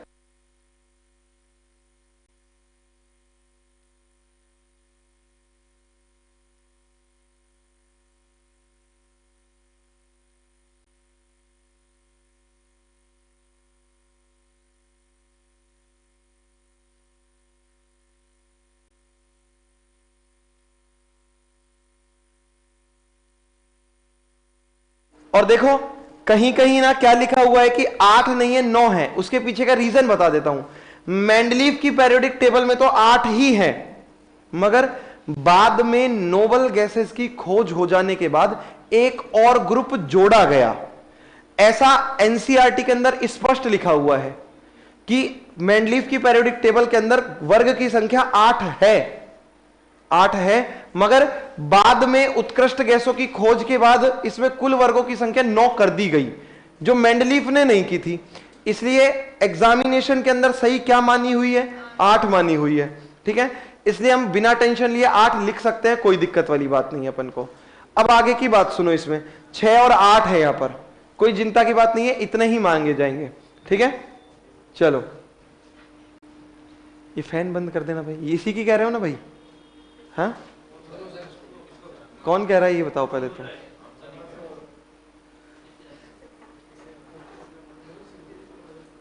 अरे यही इसी की कह रहे हो ना? पीछे ही वाले की नहीं कह रहे, वो यूं कह रहे हैं आगे वाला फैन ऑफ कर दो। अब मैं ये सोच रहा हूं कि आगे वालों में से कोई कह रहा है।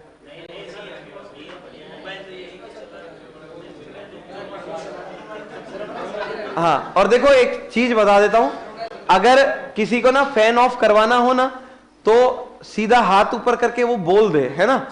ऐसे यहां कमेंट करोगे तो 2 काम करवाऊंगा, पहले तो यहां ब्लॉक, फिर कंप्लीट आईडी ब्लॉक। ठीक है ना? हाँ, ऑफलाइन क्लास वाला कोई भी स्टूडेंट अगर यहां कमेंट करता है ना तो डायरेक्ट ब्लॉक मारा जाएगा, फिर ध्यान रखना, बाद में मत कहना कि सर ये हो गया और वो हो गया। ठीक है,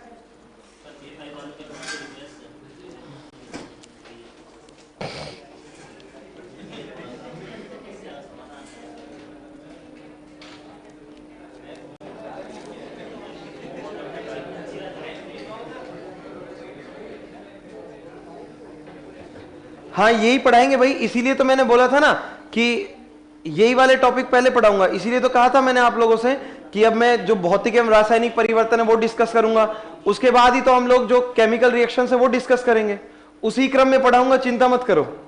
ठीक है ना, B5 वालों को पहले ही फ्री कर देंगे हम लोग इनसे है ना, उसी क्रम में पढ़ाऊंगा, टेंशन मत लो, है ना, ऐसे चिंता मत किया करो। अरे ऐसा नहीं है, एक्चुअल में B5 वालों ने केमिस्ट्री का कुछ पोर्शन पहले पढ़ रखा है ना। अरे नहीं, वो रीजन नहीं है ना भाई, टाइम सबका इंपॉर्टेंट है, जिन्होंने पहले एडमिशन लिया वो पहले फ्री होने चाहिए। चलो तो फिर अब यहां से सिंपल सी बात सुन लो, इनकी आवर्त सारणी के अंदर 6 आवर्त थे, जबकि आधुनिक आवर्त सारणी के अंदर 7 आवर्त हैं। इनकी आवर्त सारणी के अंदर 8 वर्ग थे, जबकि इस आवर्त सारणी के अंदर, और देखो जिसने भी ये कहा ना कि सर यहां पर 18 वर्ग थे, वो एक चीज सुनो, कहने को अगर हम लोग सोचें जब डीप में तो बात सही है, मगर गिने कितने गए? 8। मगर वास्तविक रूप में क्या था, 1 से लेकर 7 तक के जो वर्ग थे ना, उन्हें ए और B, first A first B, second A second B, third A third B, ऐसे उपवर्गों में विभाजित किया। तो 7 दूनी 14, और जो 8वां था उसे डिवाइड किया गया 3 में, 8th ए 8th बी और 8th सी, 14 और 3, और लास्ट में अभी बताया था ना क्या जोड़ा गया था, नोबल गैस, तो हो गए ना 18। वही 18 यहां ट्रांसफर हुए हैं, उनको विस्तृत लिख दिया। इसीलिए तो अब लोग हम वर्ग नंबर 1 2 3 4 लिखते हैं, मगर कहीं कहीं फिर भी आपको फर्स्ट ए फर्स्ट बी लिखा मिल जाता है, वो सेम वाली बात हुई है। ठीक है, अब आगे की बात सुनो, इसमें देखो आवर्त जो है ना, इससे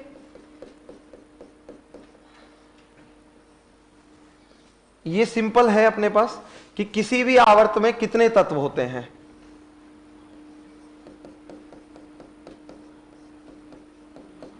नेम ऑफ पीरियड जो है वो क्या होगा, सुनो। जब हम लोग फर्स्ट की बात करते हैं तो प्रथम आवर्त में 2 तत्व हैं, इसे कहते हैं अति लघु आवर्त।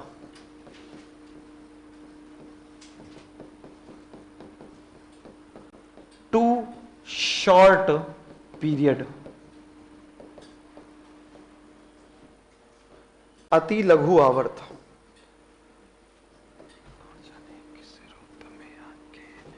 जब हम लोग द्वितीय आवर्त की बात करते हैं तो 8 तत्व हैं, और तृतीय आवर्त जो है ना उसके अंदर 8 एलिमेंट्स हैं। ठीक है, इन दोनों को एक ही नाम दिया जाता है और कहते हैं लघु आवर्त, शॉर्ट पीरियड।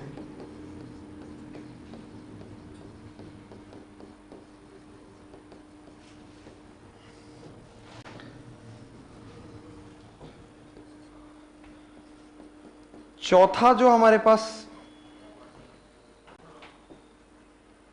आवर्त है उसमें 18 तत्व हैं, जबकि 5वें आवर्त के अंदर 18 एलिमेंट्स हैं, ठीक है, इसे कहते हैं दीर्घ आवर्त।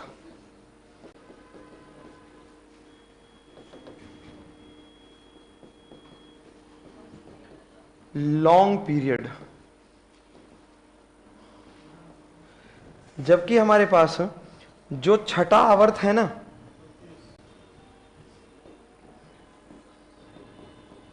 षष्ठम, 32 एलिमेंट है, अति दीर्घ आवर्त कहते हैं इसको।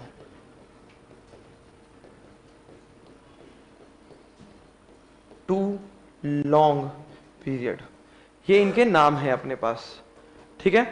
अब ये तो हो गई बड़ी सिंपल सी बात। अब आगे की बात सुनो।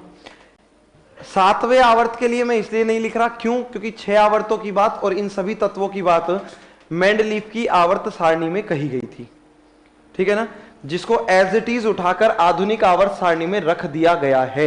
एज इट इज उठाकर, कोई चेंज नहीं किया गया है। अब आगे की बात अपने पास क्या है? आधुनिक आवर्त सारणी की जब हम लोग बात करते हैं तो आधुनिक आवर्त सारणी में वर्ग हैं 18। आवर्त सारणी में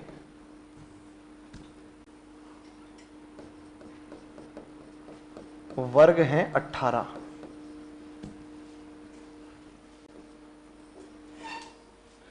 इन वर्गों को बांटा गया है 3 ब्लॉक्स के अंदर। कितने ब्लॉक्स के अंदर? 3 ब्लॉक्स के अंदर। कौन कौन से ब्लॉक में? एस, पी और डी के अंदर, ठीक है। एक तरफ तो लिख देंगे उपकोष और एक तरफ लिख देंगे तत्वों की संख्या। जब उपकोष की बात करेंगे हम लोग तो एक तो है एस ब्लॉक, एक है पी ब्लॉक और एक है डी ब्लॉक। एस ब्लॉक जो है, अगर इसके बारे में हम लोग बात करते हैं तो ये होता है, तत्व नहीं लेंगे यहां पर,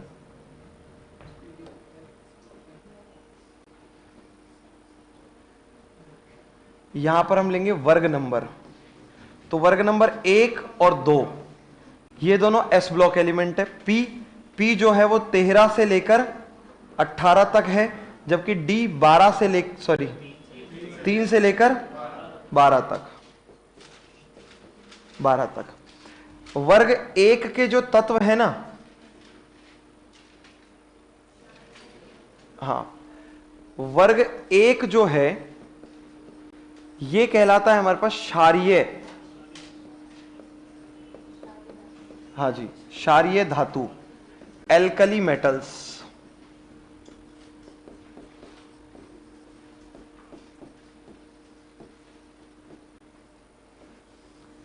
वर्ग 2 के जो तत्व है ना, इन्हें कहते हैं हम लोग क्षारीय मृदा धातु, alkali earth metals.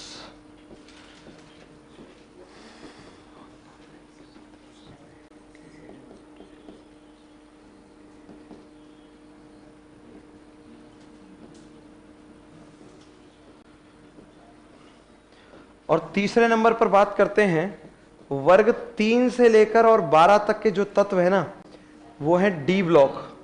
D block को कहते हैं संक्रमण तत्व या संक्रमण धातु, या क्या कहते हैं? संक्रमण धातु कहते हैं। ट्रांजिशन एलिमेंट्स या ट्रांजिशन मेटल्स के नाम से जानते हैं इनको, ट्रांजिशन।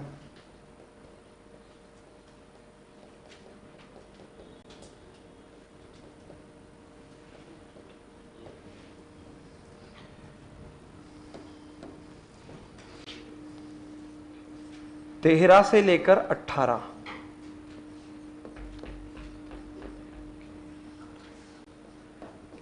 ये है पी ब्लॉक एलिमेंट। और पी ब्लॉक एलिमेंट्स को हम लोग क्या कहते हैं? प्रतिनिधि तत्व, मुख्य तत्व कहते हैं, मेन एलिमेंट्स कहते हैं। क्या कहते हैं इनको? मेन एलिमेंट्स, मुख्य या प्रतिनिधि तत्व। क्यों कहते हैं इनको मुख्य या प्रतिनिधि तत्व?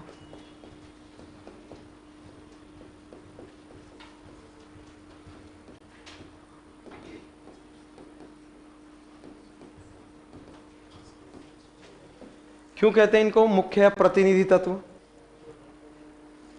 वो जानने से पहले ना आपको एक बात जाननी होगी कि वर्ग नंबर 1 के तत्व को क्षारीय धातु क्यों कहते हैं। शुरू तो यहीं से होगा ना भाई। क्यों क्यों क्यों? क्योंकि जब ये जल से क्रिया करती हैं तो क्षार का निर्माण करती हैं, ठीक है। और सेम वर्ग नंबर 2 के तत्व भी जब जल से क्रिया करती है तो क्षार बनाती हैं, मगर इनकी उपस्थिति मृदा में भी है। कैल्शियम की, मैग्नीशियम की, उनकी उपस्थिति मृदा में है ही नहीं, ठीक है ना। फिर बात आई संक्रमण तत्वों की, तो ये तो जो ऑक्सीकरण अवस्था परिवर्तित करने की क्षमता रखते हैं वो संक्रमण तत्व होते हैं, डी ब्लॉक एलिमेंट, जिनमें से वर्ग नंबर 12 नहीं होगा। अब प्रश्न वापस से लौट आया, क्यों कहते हैं इनको मुख्य या प्रतिनिधि तत्व? बोलो क्यों? क्या नहीं करते? क्रिया नहीं करते? अरे क्रिया, कम क्रिया, ऐसा कोई एलिमेंट नहीं है जो क्रिया नहीं करता हो। इस बात को लिख लो, आज स्पष्ट लिख लो कि ऐसा कोई एलिमेंट नहीं है जो रिएक्ट नहीं करता हो या क्रिया नहीं करता हो। सारे के सारे एलिमेंट ऐसे हैं जो रिएक्ट करते हैं, क्रिया करते हैं, मगर कुछ ऐसे हैं जो जगह जगह क्रिया कर लेते हैं, कुछ ऐसे हैं जो कम जगह क्रिया करते हैं, कुछ ऐसे हैं जो सिर्फ स्पेसिफिक कंडीशंस में क्रिया करते हैं। समझे? है ना, वो वाली स्थिति है।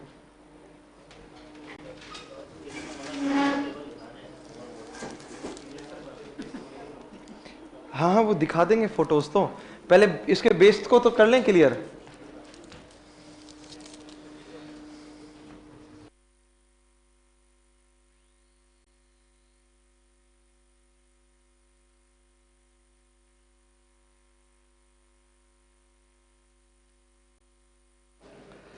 देखो भाई, पी ब्लॉक एलिमेंट्स को हम लोग मुख्य तत्व इसलिए कहते हैं,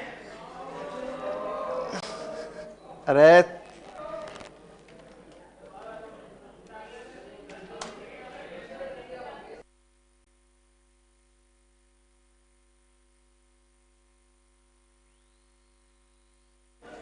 हाँ भाई देखो, पेरियोडिक टेबल जो है ना, उसके अंदर हमारे पास पी ब्लॉक एलिमेंट जो होते हैं, इनको इनको हम लोग मुख्य तत्व या प्रतिनिधि तत्व क्यों कहते हैं? इनको प्रतिनिधि तत्व या मुख्य तत्व इसलिए कहते हैं क्योंकि प्रकृति के अंदर सबसे अधिक मात्रा में यही तत्व पाए जाते हैं, मुख्य यही है। जैसे मैं आप लोगों से पूछूं कि वायुमंडल में सबसे अधिक मात्रा में पाए जाने वाली गैस और नाइट्रोजन किस ब्लॉक से है? पृथ्वी की भूपर्पटी में सबसे अधिक मात्रा में पाए जाने वाला तत्व सिलिका।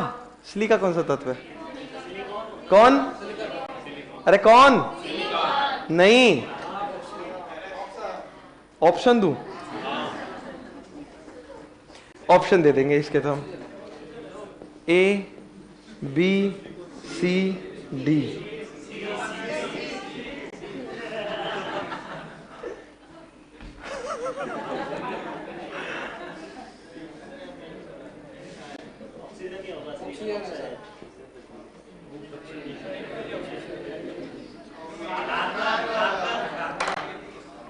क्या होगा आंसर? ऑक्सीजन, ठीक है ना। पृथ्वी की भूपर्पटी में सबसे अधिक मात्रा में पाए जाने वाला तत्व है ऑक्सीजन, और पृथ्वी के कुल भार का 46.6%, 46.6% जो है ना, वो ऑक्सीजन ही है। पृथ्वी की भूपर्पटी के अंदर सबसे अधिक मात्रा में यही अवेलेबल है। मैक्सिमम अयस्क इसी के तो हैं, ऑक्साइड अयस्क, कार्बोनेट अयस्क, सल्फाइड अयस्क, सल्फाइट अयस्क, सबके अंदर ऑक्सीजन अवेलेबल है, ठीक है ना। सबसे ज्यादा जो है अवेलेबल वो कौन है? ऑक्सीजन। देखो, जब आप लोग ये कहते हो ना कि सिलिकॉन सबसे ज्यादा अवेलेबल है, तो ये कहोगे कि उपधातुओं में सबसे ज्यादा कौन है? सिलिकॉन। अधातुओं में सबसे ज्यादा कौन है? ऑक्सीजन। ऑक्सीजन तत्वों में भी सबसे ज्यादा और अधातुओं में भी। धातुओं में सबसे ज्यादा कौन है? ठीक है ना, क्या है? एल्यूमिनियम। ये ध्यान रखना, कार्बन तो आसपास भी कहीं नहीं फटकता, ठीक है। 1.4% कार्बन अवेलेबल है, 1.4, जबकि जो ऑक्सीजन है वो कितनी है? 46.6%, ठीक है। सिलिकॉन है 27.8% और जो एल्यूमिनियम है वो है 8.3%।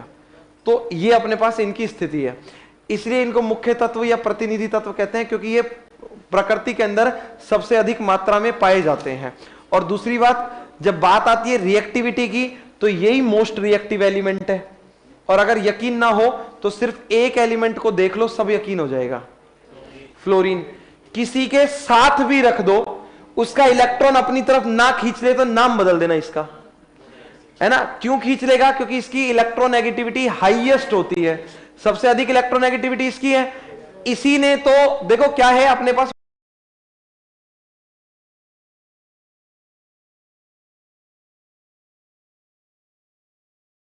अठारह आता है एक, है ना, helium, neon, argon, krypton, xenon, radon. यहां पर जो ये जिनॉन है ना, इसको कहते हैं स्ट्रेंजर गैस। पता है आपको ये बात? स्ट्रेंजर को हिंदी में कहते हैं अजनबी या विचित्र।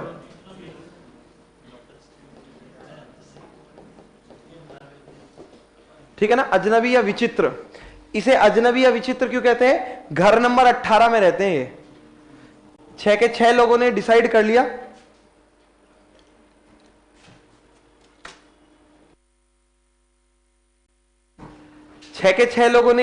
लिया, कि भाई हम लोग हमेशा ना अकेले ही रहेंगे और किसी को अपने घर में नहीं आने देंगे, ना ही अपन घर से बाहर जाएंगे, और आजीवन अविवाहित रहेंगे, है ना।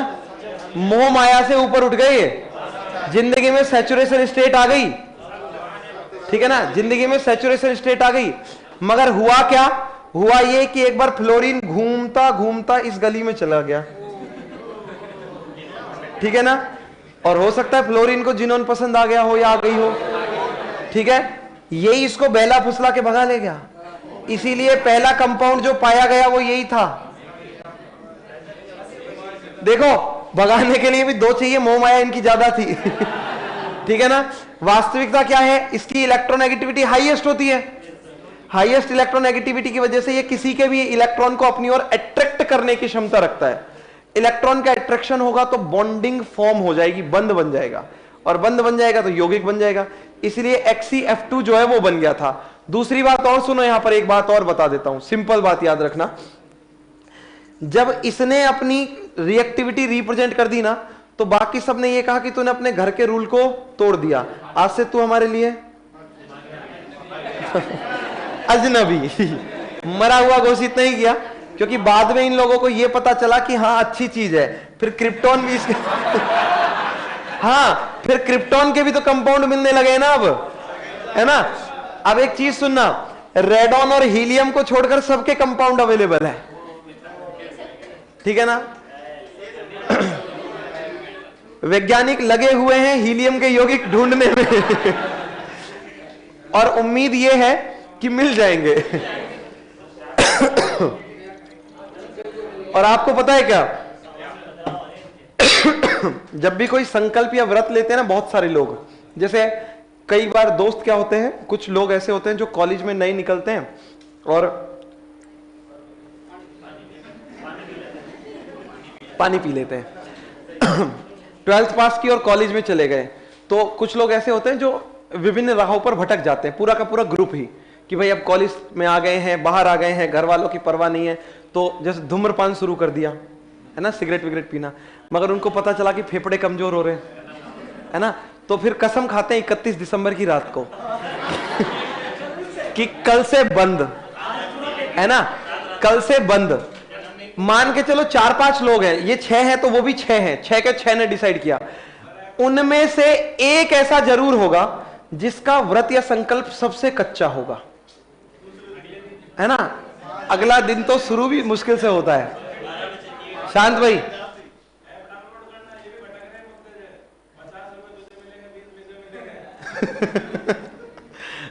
वो भी सही बात है ना, कि ये वाला मैसेज 11 लोगों तक भेजो है ना, वो वाली स्थिति है।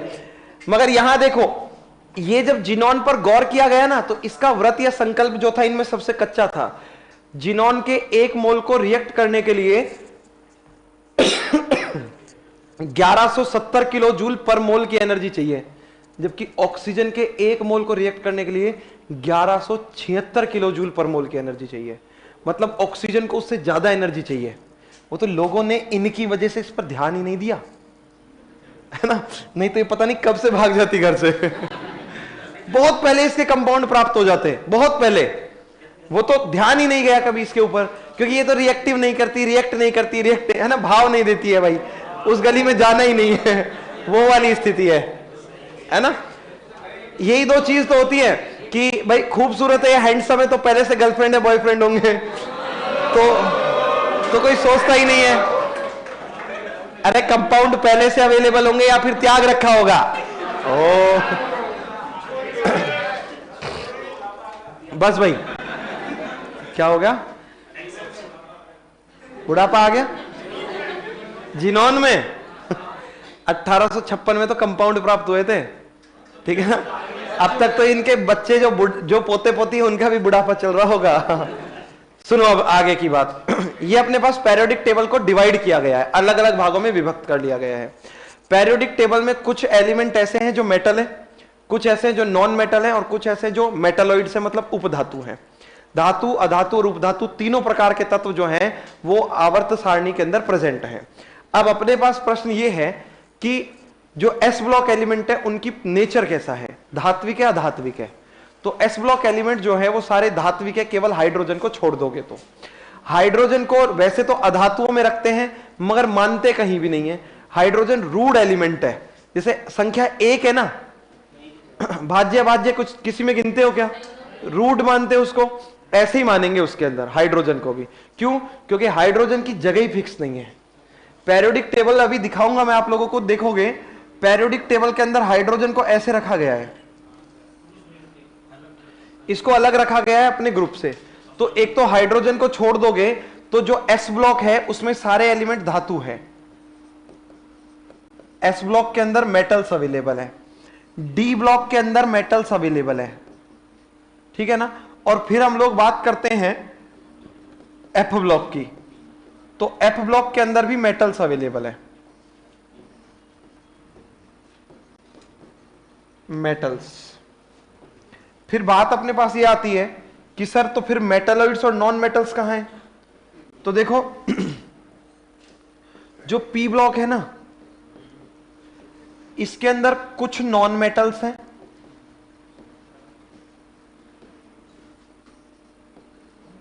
और कुछ क्या है, मेटलॉइड्स, मतलब उपधातु। और पूछा जाता है उपधातुओं की संख्या कितनी है। 7 उपधातुएं फिक्स है, न कम न ज्यादा। फिर कुछ इसके अंदर धातु भी उपस्थित है। तो प्रश्न ये बनता है वह कौन सा उपकोष है जिसमें धातु, अधातु और उपधातु तीनों अवेलेबल हैं। इसमें मेटल भी है, नॉन मेटल भी और मेटलॉइड भी है। अब बात अपने पास ये है कि मेटलॉइड्स कौन कौन सी हैं। तो मेटलॉइड्स हमारे पास boron, silicon, germanium, arsenic, antimony, tellurium और पोलिनियम। पहले पता है कितनी थी? पहले 6 थी, उसके बाद कितनी हो गई? 8। 8 से फिर हो गई 7। फिर आप कहोगे सर ये कैसे हुआ, है ना। ये ऐसे हुआ कि इससे पहले जब 8 गिनी जाती थी तो एस्टेटिन जो होता था उसको भी उपधातुओं में गिनते थे, मगर एस्टेटिन के ऊपर प्रयोग करने से प्राप्त हुआ कि एस्टेटिन जो है वो एक मेटल है, ना कि मेटलॉइड। तो उसके बाद से 2019 में इसको मेटलॉइड से रिमूव करके मेटलॉइड्स की कुल संख्या कितनी कर दी गई? 7 कर दी गई। और एग्जामिनेशंस के अंदर भी 7 ही मानी जाती है और मानी गई है। तो कुल उपधातु कितनी है? 7। Boron, silicon, germanium, arsenic, antimony, tellurium और पोलिनियम, ये हमारे पास उपधातुओं की संख्या अवेलेबल है। एस ब्लॉक की अगर हम लोग बात करते हैं तो देखो वर्ग नंबर 1 जिसको हम लोगों ने कहा था क्षारीय धातु, क्या कहा था? क्षारीय धातु। तो जब क्षारीय धातु की बात करते हैं तो उसके अंदर हमारे पास आता है hydrogen, lithium, sodium, potassium, rubidium, caesium. पहली चीज तो हमने जब इलेक्ट्रॉनिक विन्यास पढ़ा था तो एक समस्या हमारे पास ये आई थी कि सर परमाणु क्रमांक कैसे याद रखेंगे, है ना। तो परमाणु क्रमांक याद रखने का तरीका मैं आपको ऑलरेडी एक जगह बता चुका हूं, मगर उस टाइम बताया नहीं था कि इसी से निकलेंगे क्या, इससे निकलेंगे परमाणु क्रमांक 2,8,8,18,18,32। इससे निकलेंगे एटॉमिक नंबर्स। याद रहेगा ये 2, 8, 8, 18, 18, 32। ठीक है ना, यही बताएगा कि परमाणु क्रमांक कितना है। देखो जैसे हाइड्रोजन का परमाणु क्रमांक होता है 1, 1 में 2 जोड़ोगे तो कितना आएगा, 3 में 8 जोड़ोगे तो 11 में 8 जोड़ोगे 19 में कितना जोड़ोगे 18, कितना आएगा 19 दूनी 38 और 1 37। 37 में वापस 18 जोड़ोगे तो इसके नीचे एक एलिमेंट और होता है भाई, फ्रेंसियम, 32 जोड़ोगे है ना। एटॉमिक नंबर निकालने में किसी को दिक्कत तो नहीं आई? कितने हो गए 87। हाँ देखो वापस से बता देता हूं, हाइड्रोजन का एटॉमिक नंबर सबको याद है 1। 1 में हमने 2,8,8,18,18,18 वाले रूल को फॉलो किया है। ठीक है ना, तो 1 में हमने 2 जोड़ा तो 3 आ गया, 3 में 8 जोड़ा तो 11 आ गया, 8 में वापस से 8 जोड़ा तो 19, 19 में 18, 37, 37 में 18 तो 55 और 55 में हमने जोड़ दिया 32 तो 87 आ गया। ठीक है, नाम आपको सबके पता ही है, ये लिखने हैं।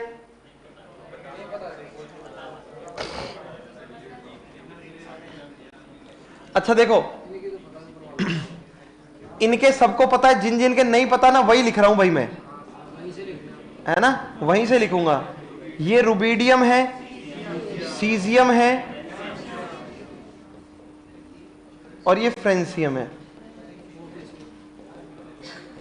अब एक बात बता दूं, किसी को बताओ नहीं तो, पक्का नहीं बताओगे ना, मुझे वो बताओ वो धातु कौन सी है जो द्रव अवस्था में पाई जाती है कमरे के ताप पर? पता है आप लोगों को? तो आगे बताओगे ये बात? पता है ना सबको? तो किसी को बता के थोड़ी आनी, गोला काला करके आ जाना किसी को बताना मत, है ना। अब सुनो असली बात क्या है। अब आपसे यह पूछा जाए कि मरकरी के अलावा ऐसी कौन सी धातु है जो द्रव रूप में पाई जाती कमरे के ताप पर? तो द्रव रूप में, हाँ लिक्विड। कौन बोला सीजियम? नहीं, धातु कौन सी है? किसने बताया आपको ये बात? गलत है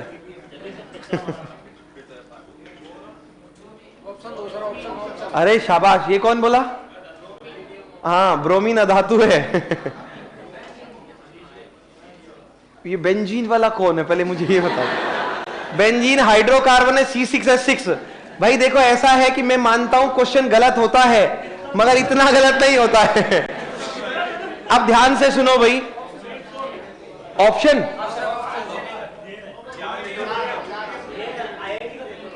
ठीक है ना। अब ध्यान से सुनो, बता देता हूं। आप लोग अगर कभी ध्यान से 11th क्लास की एनसीईआरटी पढ़ोगे ना कभी मन से, तो आप लोगों को मिल जाएगा फ्रेंसियम जो है वो भी ऐसा ही तत्व है जो द्रव अवस्था में पाया जाता है, या धातु है जो द्रव अवस्था में पाई जाती है। मगर समस्या है इसको वहां लेते क्यों नहीं है या उसमें काउंट क्यों नहीं करते? Because it is a radio active element, और रेडियो एक्टिव एलिमेंट जो होते हैं वो अनस्टेबल होते हैं, अस्थायी होते हैं, इसलिए कभी भी इसको उसके अंदर कंसीडर ही नहीं किया गया है। बाकी ये भी ऐसा तत्व है जो लिक्विड स्टेट में अवेलेबल होता है। ठीक है ना, ये भी ऐसा ही तत्व है जो लिक्विड स्टेट में पाया जाएगा। और इनके लिए ट्रिक तो सबको याद होगी, वही हे ली ना की रब से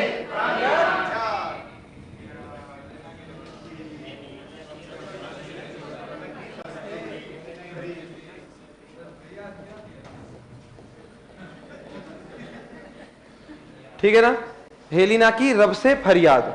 दूसरे नंबर पर हम लोग बात करते हैं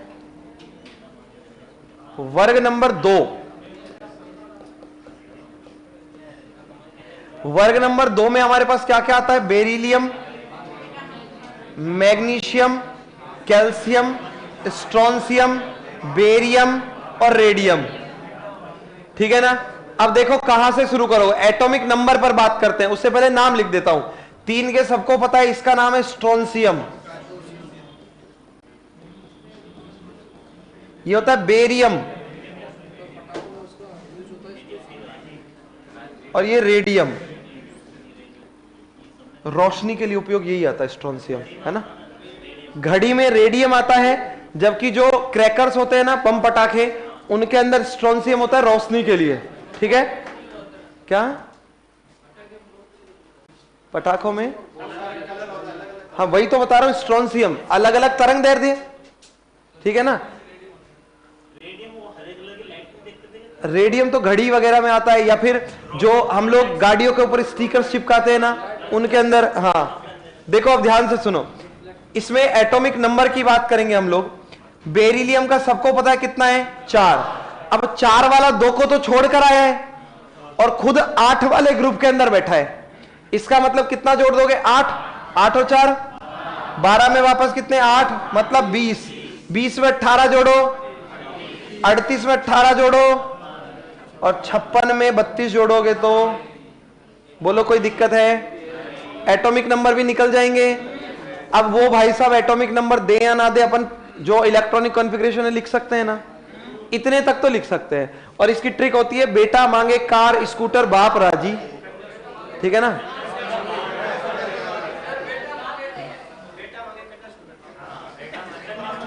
बेटे के पास गवर्नमेंट जॉब है हो जाएगी, वो तो अलग बात है, फिर बेटे को कन्या सुंदर मांगने की जरूरत ही नहीं पड़ेगी, है ना। हाँ, क्योंकि वो वाली स्थिति आपने देखी नहीं। मैंने एक वीडियो देखी थी, छोटी सी वो रील थी, कि बोले पहले इनका रिश्ता आया था मेरे लिए, मगर घर वालों ने इनका रंग देखकर मना कर दिया, फिर इन्होंने मेरे घर वालों के मुंह के ऊपर सरकारी नौकरी जो फेंक कर मांगी है चलो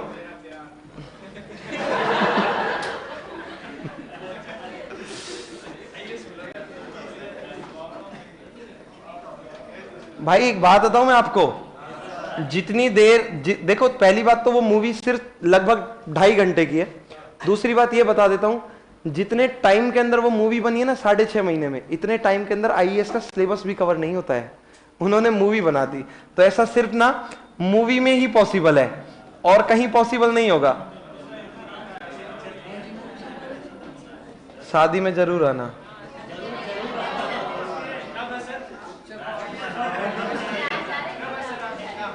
तुम लोग यार दुखती रग पर हाथ रख रहे हो ठीक है ना।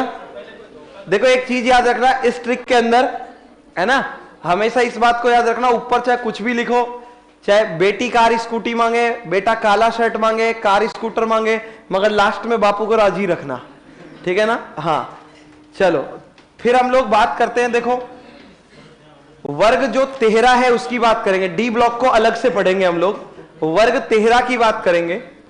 वर्ग 13 में सबसे पहली बात तो यह ध्यान देना कि इसको कहते हैं बोरोन फैमिली। बोरोन फैमिली, और बोरोन फैमिली जो है अपने पास, ये होता है बोरोन, एल्यूमिनियम, गैलियम, इंडियम और टेल्यूरियम, ठीक है ना। देखो एटॉमिक नंबर पर बात करो, ट्रिक आती है तो कोई बात नहीं, अपने मन के अंदर रखो, है ना। सिंपल तरीके से देखो, इसका एटॉमिक नंबर हो गया कितना, 5। 5 वाला 8 के अंदर बैठा है। अब यहां चेंज होगा पैटर्न, ध्यान से सुन लो, यहां पैटर्न चेंज होगा।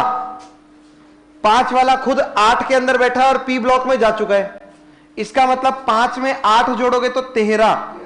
13 में अब 8 नहीं जोड़ोगे, 18 जोड़ना पड़ेगा।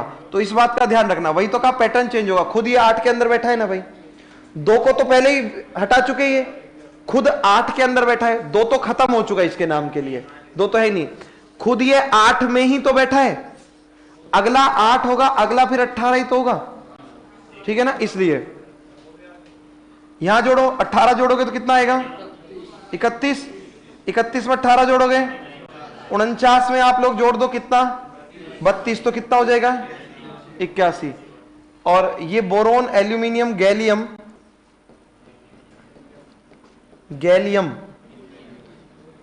इंडियम और थैलियम, है ना। ट्रिक याद ही होगी, बैंगन आलू गाजर इन थैला। थैला करो थैली करो, वो आपकी मर्जी है।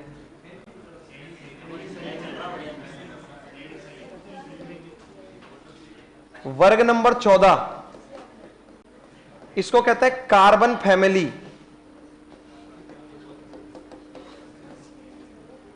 कार्बन फैमिली, कार्बन फैमिली में हमारे पास आता है कार्बन, सिलिकॉन, जर्मेनियम, टिन और लेड।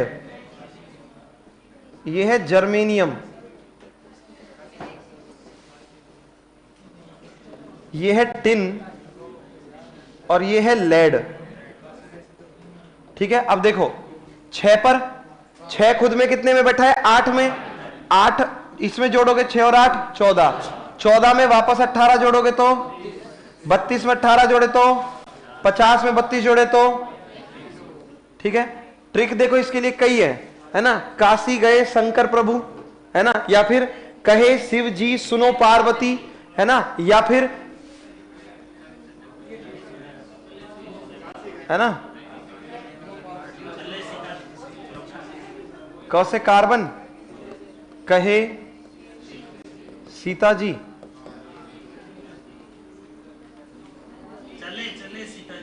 चले सीता जी, हाँ हाँ सही है।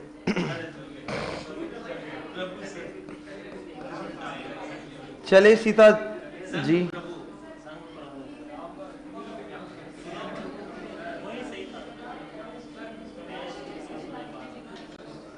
है ना, हाँ जी। क्या हुआ? दूसरी वाली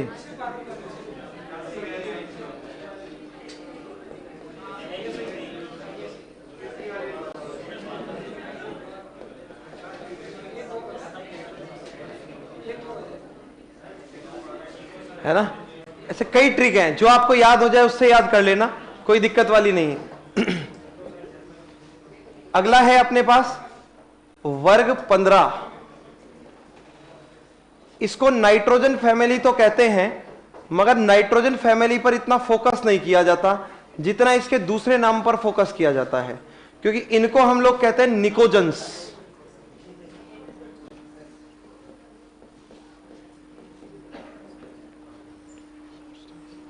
निकोजन्स होते हैं सफोकेटिंग सब्सटेंस को प्रोड्यूस करने वाले। सफोकेटिंग होता है जो दम घोटने वाला होता है। निको जो वर्ड है ना, निको वर्ड का अर्थ होता है दम घोटू पदार्थ। और जंस की अगर हम लोग बात करें तो जंस का अर्थ होता है उत्पन्न करने वाले। तो ये क्या करते हैं? दम घोटू पदार्थ उत्पन्न करते हैं। और इनके जितने भी हाइड्राइड्स है ना, सारे दम घोटू हैं। जैसे इसके अंदर कौन कौन आता है? नाइट्रोजन, फास्फोरस, आर्सेनिक, एंटीमनी और बिस्मिथ, ठीक है ना। इन सबके हाइड्राइड्स क्या हो जाएंगे? अमोनिया, फॉस्फीन, आर्सीन,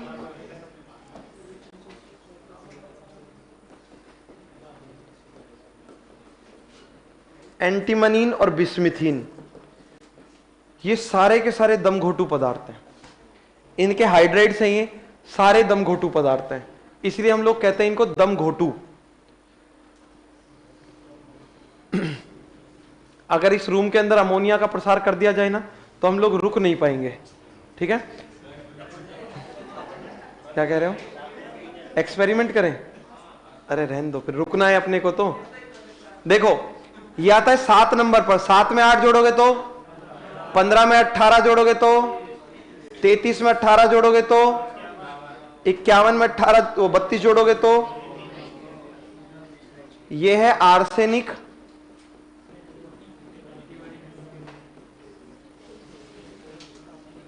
एंटीमनी और ये है बिस्मिथ, ठीक है ना। ये है बिस्मिथ, ठीक। और ट्रिक कही है इसकी, है ना। जैसे नाना पाटेकर, ऐश्वर्या सब बीमार, है ना। हो मुझे तो पता नहीं था आप लोग ऐश्वर्या की इतनी केयर करते हैं। आप लोगों की सैलमोन भाई का नाम कोई नहीं लेगा है ना। देखो मेरी बात सुनो, हाँ सिंपल सी बात सुनो, आपने ऐश्वर्या के प्रति इतना ना कर दिया ना। 1994 में ना ऐश्वर्या मिस यूनिवर्स बनी थी। आप में से बहुत सारे लोग तो पैदा भी नहीं हुए होंगे, ठीक है। और अगर बात करें आज की तारीख में, ऐश्वर्या की एज है 49 ईयर्स। कईयों की तो मम्मी छोटी होंगी उससे आंटी नहीं लगती, वो ताई लगती है इस हिसाब से हे भगवान।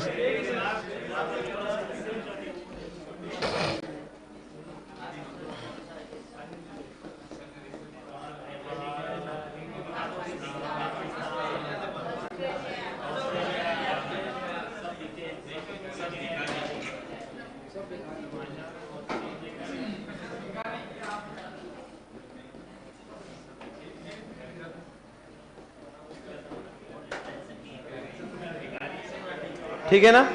ये अपने पास ट्रिक हो गई एक सिंपल।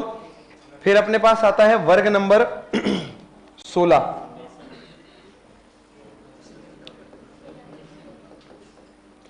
Oxygen family. मगर ऑक्सीजन फैमिली को ध्यान ना देकर इसके दूसरे नाम पर ध्यान दिया जाता है। इसका दूसरा नाम होता है चैल्कोजन्स। कुछ पढ़ने वाले इसको चैल्कोजन पढ़ते हैं और कुछ पढ़ने वाले इसको कैल्कोजन पढ़ते हैं, है ना। जैसे कभी कभी केमिस्ट्री को चेमिस्ट्री कह दिया जाए।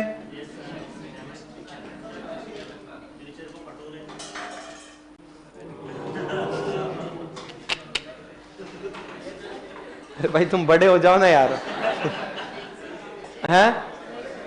नहीं, अरे हो जाओ बड़े अभी तो। देखो मैं आपको एक सिंपल बात बताता हूं। अगर आपको बड़े होने का मन नहीं है ना, तो आप लोग गलत ट्रैक पर हो। पता है क्यों? क्योंकि अब आप उस एज में आ गए हो कि जहां से छोटे होने का भी कोई फायदा नहीं है, क्योंकि हो नहीं सकते, है ना। छोटे रहने तक की एक एज होती है 8, 10, 11। उसके बाद बड़े होते हैं तो समस्याओं का सामना करना ही पड़ता है। और अब आगे ना बढ़ने से, मैच्योरिटी ना लाने से आपका ही नुकसान है। तो मैच्योरिटी ले आओ अपने अंदर, है ना। बाहर मैच्योर हो, बाहर बड़े हो जाते हो।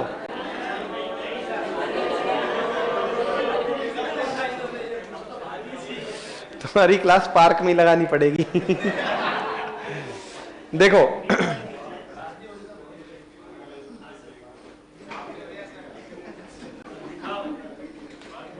चैल्को या कैल्को शब्द की बात करते हैं ना, तो चैल्को या कैल्को जो शब्द है इसका अर्थ होता है अयस्क।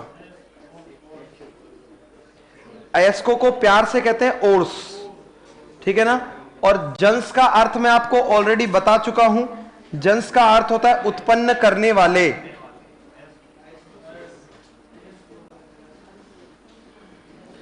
ज्यादातर अयस्क ऑक्सीजन के या सल्फर के, है ना। सल्फाइड अयस्क, सल्फेट अयस्क, ठीक है ना। अगर इसमें हम लोग बात करते हैं तो देखो ऑक्सीजन, सल्फर, सेलिनियम, टेल्यूरियम और पोलिनियम, ठीक है ना। ऑक्सीजन आता है 8 पर। 8 में 8 जोड़ोगे 16, 16 में जोड़ो 18 34, 34 में जोड़ो 18 52, और 52 में 32 जोड़ोगे तो, ठीक है ना। यह है सेलिनियम, टेल्यूरियम,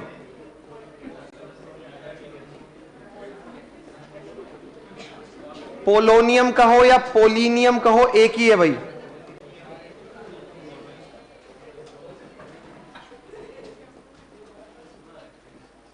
ठीक है ना, एक ही एलिमेंट है ये। और ट्रिक इसकी सिंपल है, ओल्ड स्टाइल से टीपो, ठीक है ना। ये इसकी ट्रिक है, ओल्ड स्टाइल से टीपो।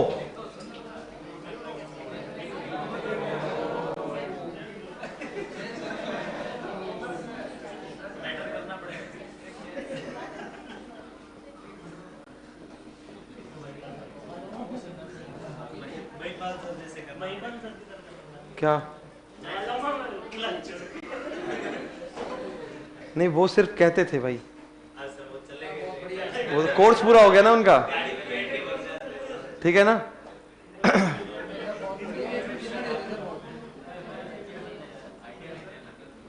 अपन इतनी हेडक नहीं लेते ना। देखो मेरे को एक बात पता है, मैं मन से पढ़ा रहा हूं, पढ़ने वाले मन से पढ़ रहे हैं, जो नहीं पढ़ रहे उनका खुद का नुकसान है ना।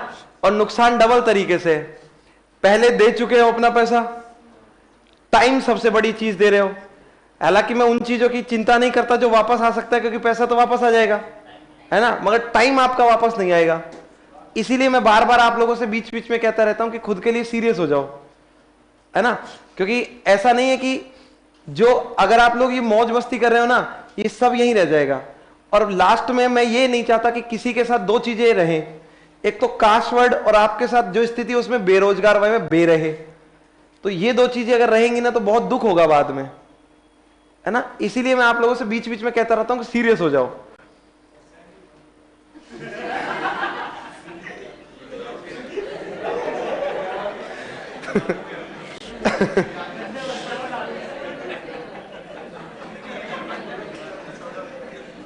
देखो होता है हंसी मजाक, थोड़ी बहुत देर का होता है, मैं भी करता रहता हूं क्लास में आप लोगों के साथ, ताकि अपना सब्जेक्ट ऐसा है। देखो इस सब्जेक्ट के ना कई खासियत है। एक तो ये सब्जेक्ट ऐसा है ना कि आप लोगों ने ना तो स्कूल में मन लगा के पढ़ा, ना कॉलेज में, है ना, ठीक है ना। वो सिंपल सी बात है, मैं समझता हूं। बायो वाले यूं कहते हैं कि अपने पास बायो थी, और मैथ्स वालों को केमिस्ट्री में वैसे इंटरेस्ट नहीं आता है। एक तो ये सब्जेक्ट ऐसा हो गया, ठीक है। फिर दूसरी बात, ये सब्जेक्ट जैसे फिजिक्स है, फिजिक्स एक कॉन्सेप्चुअल सब्जेक्ट है, ठीक है ना। मैथ्स एक कॉन्सेप्चुअल सब्जेक्ट और बायोलॉजी एक कॉन्सेप्ट प्लस थियोरेटिकल सब्जेक्ट है, मोस्ट ऑफ थियोरेटिकल है। ये थियोरेटिकल, कॉन्सेप्चुअल और एक्सेप्शनल सब्जेक्ट है, ठीक है ना। हाँ, और ये ऐसा सब्जेक्ट है जिसमें एक्सेप्शन के भी एक्सेप्शंस होते हैं, है ना। तो इसीलिए इस सब्जेक्ट के लिए हमें ये सारी चीजें करनी पड़ती है। कभी कभी बीच में आप लोगों को हंसा भी देना पड़ता है ताकि आप लोग बोर ना हो जाओ। आपके आत्मा को जिंदा रखना पड़ता है, झकझोरना पड़ता है ना। इसीलिए ये सारी चीजें अपन लोग कर लेते हैं। मगर एक्चुअल में अगर आप इसको पढ़ो ना, तो अगर आप लोग अपने मार्क्स देखोगे, बायोलॉजी वाले बायोलॉजी को छोड़ देंगे और मैथ्स वाले मैथ्स को छोड़ देंगे, तो सबसे ज्यादा नंबर फिजिक्स वो केमिस्ट्री के अंदर ही आपके सबसे ज्यादा स्कोरिंग सब्जेक्ट है, सबसे बड़ा स्कोरिंग सब्जेक्ट है। इसके पीछे का रीजन है, इसमें नंबर लेना आसान है, क्योंकि इसमें एक बार कॉन्सेप्ट समझ में आ जाता है ना, तो थ्योरी अपने आप बन जाती है, और जो एक्सेप्शन है वही कॉन्सेप्ट बनाएगा बाद में, ठीक है। चलो वर्ग नंबर 17, वर्ग नंबर 17 को हम लोग कहते हैं हेलोजन ग्रुप। मोस्ट रिएक्टिव होते हैं इसलिए इनको कह देते हैं हेलोजन ग्रुप, ठीक है ना। अरे हो जाने दो रे, क्या फर्क पड़ता है, ठीक है। हेलोजन जो होते हैं वो होते हैं फ्लोरीन, क्लोरीन, ब्रोमीन, आयोडीन और एस्टेटिन, ठीक है। देखो आयोडीन, एस्टेटिन, तो एटॉमिक नंबर देखो सबसे पहले तो 9, 9 में 8 जोड़ोगे 17, 17 में 18 जोड़ोगे 35, 35 में 18 जोड़ोगे तो 53, और 53 में 32 जोड़े तो, ठीक है ना। देखो फिर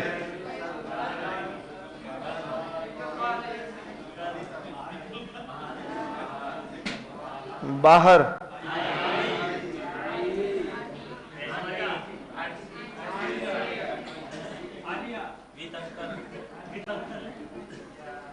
अंकल या आंटा ठीक है ना। ये अपने पास है ग्रुप नंबर 17। शेष बातें करेंगे ब्रेक के बाद। राधे राधे।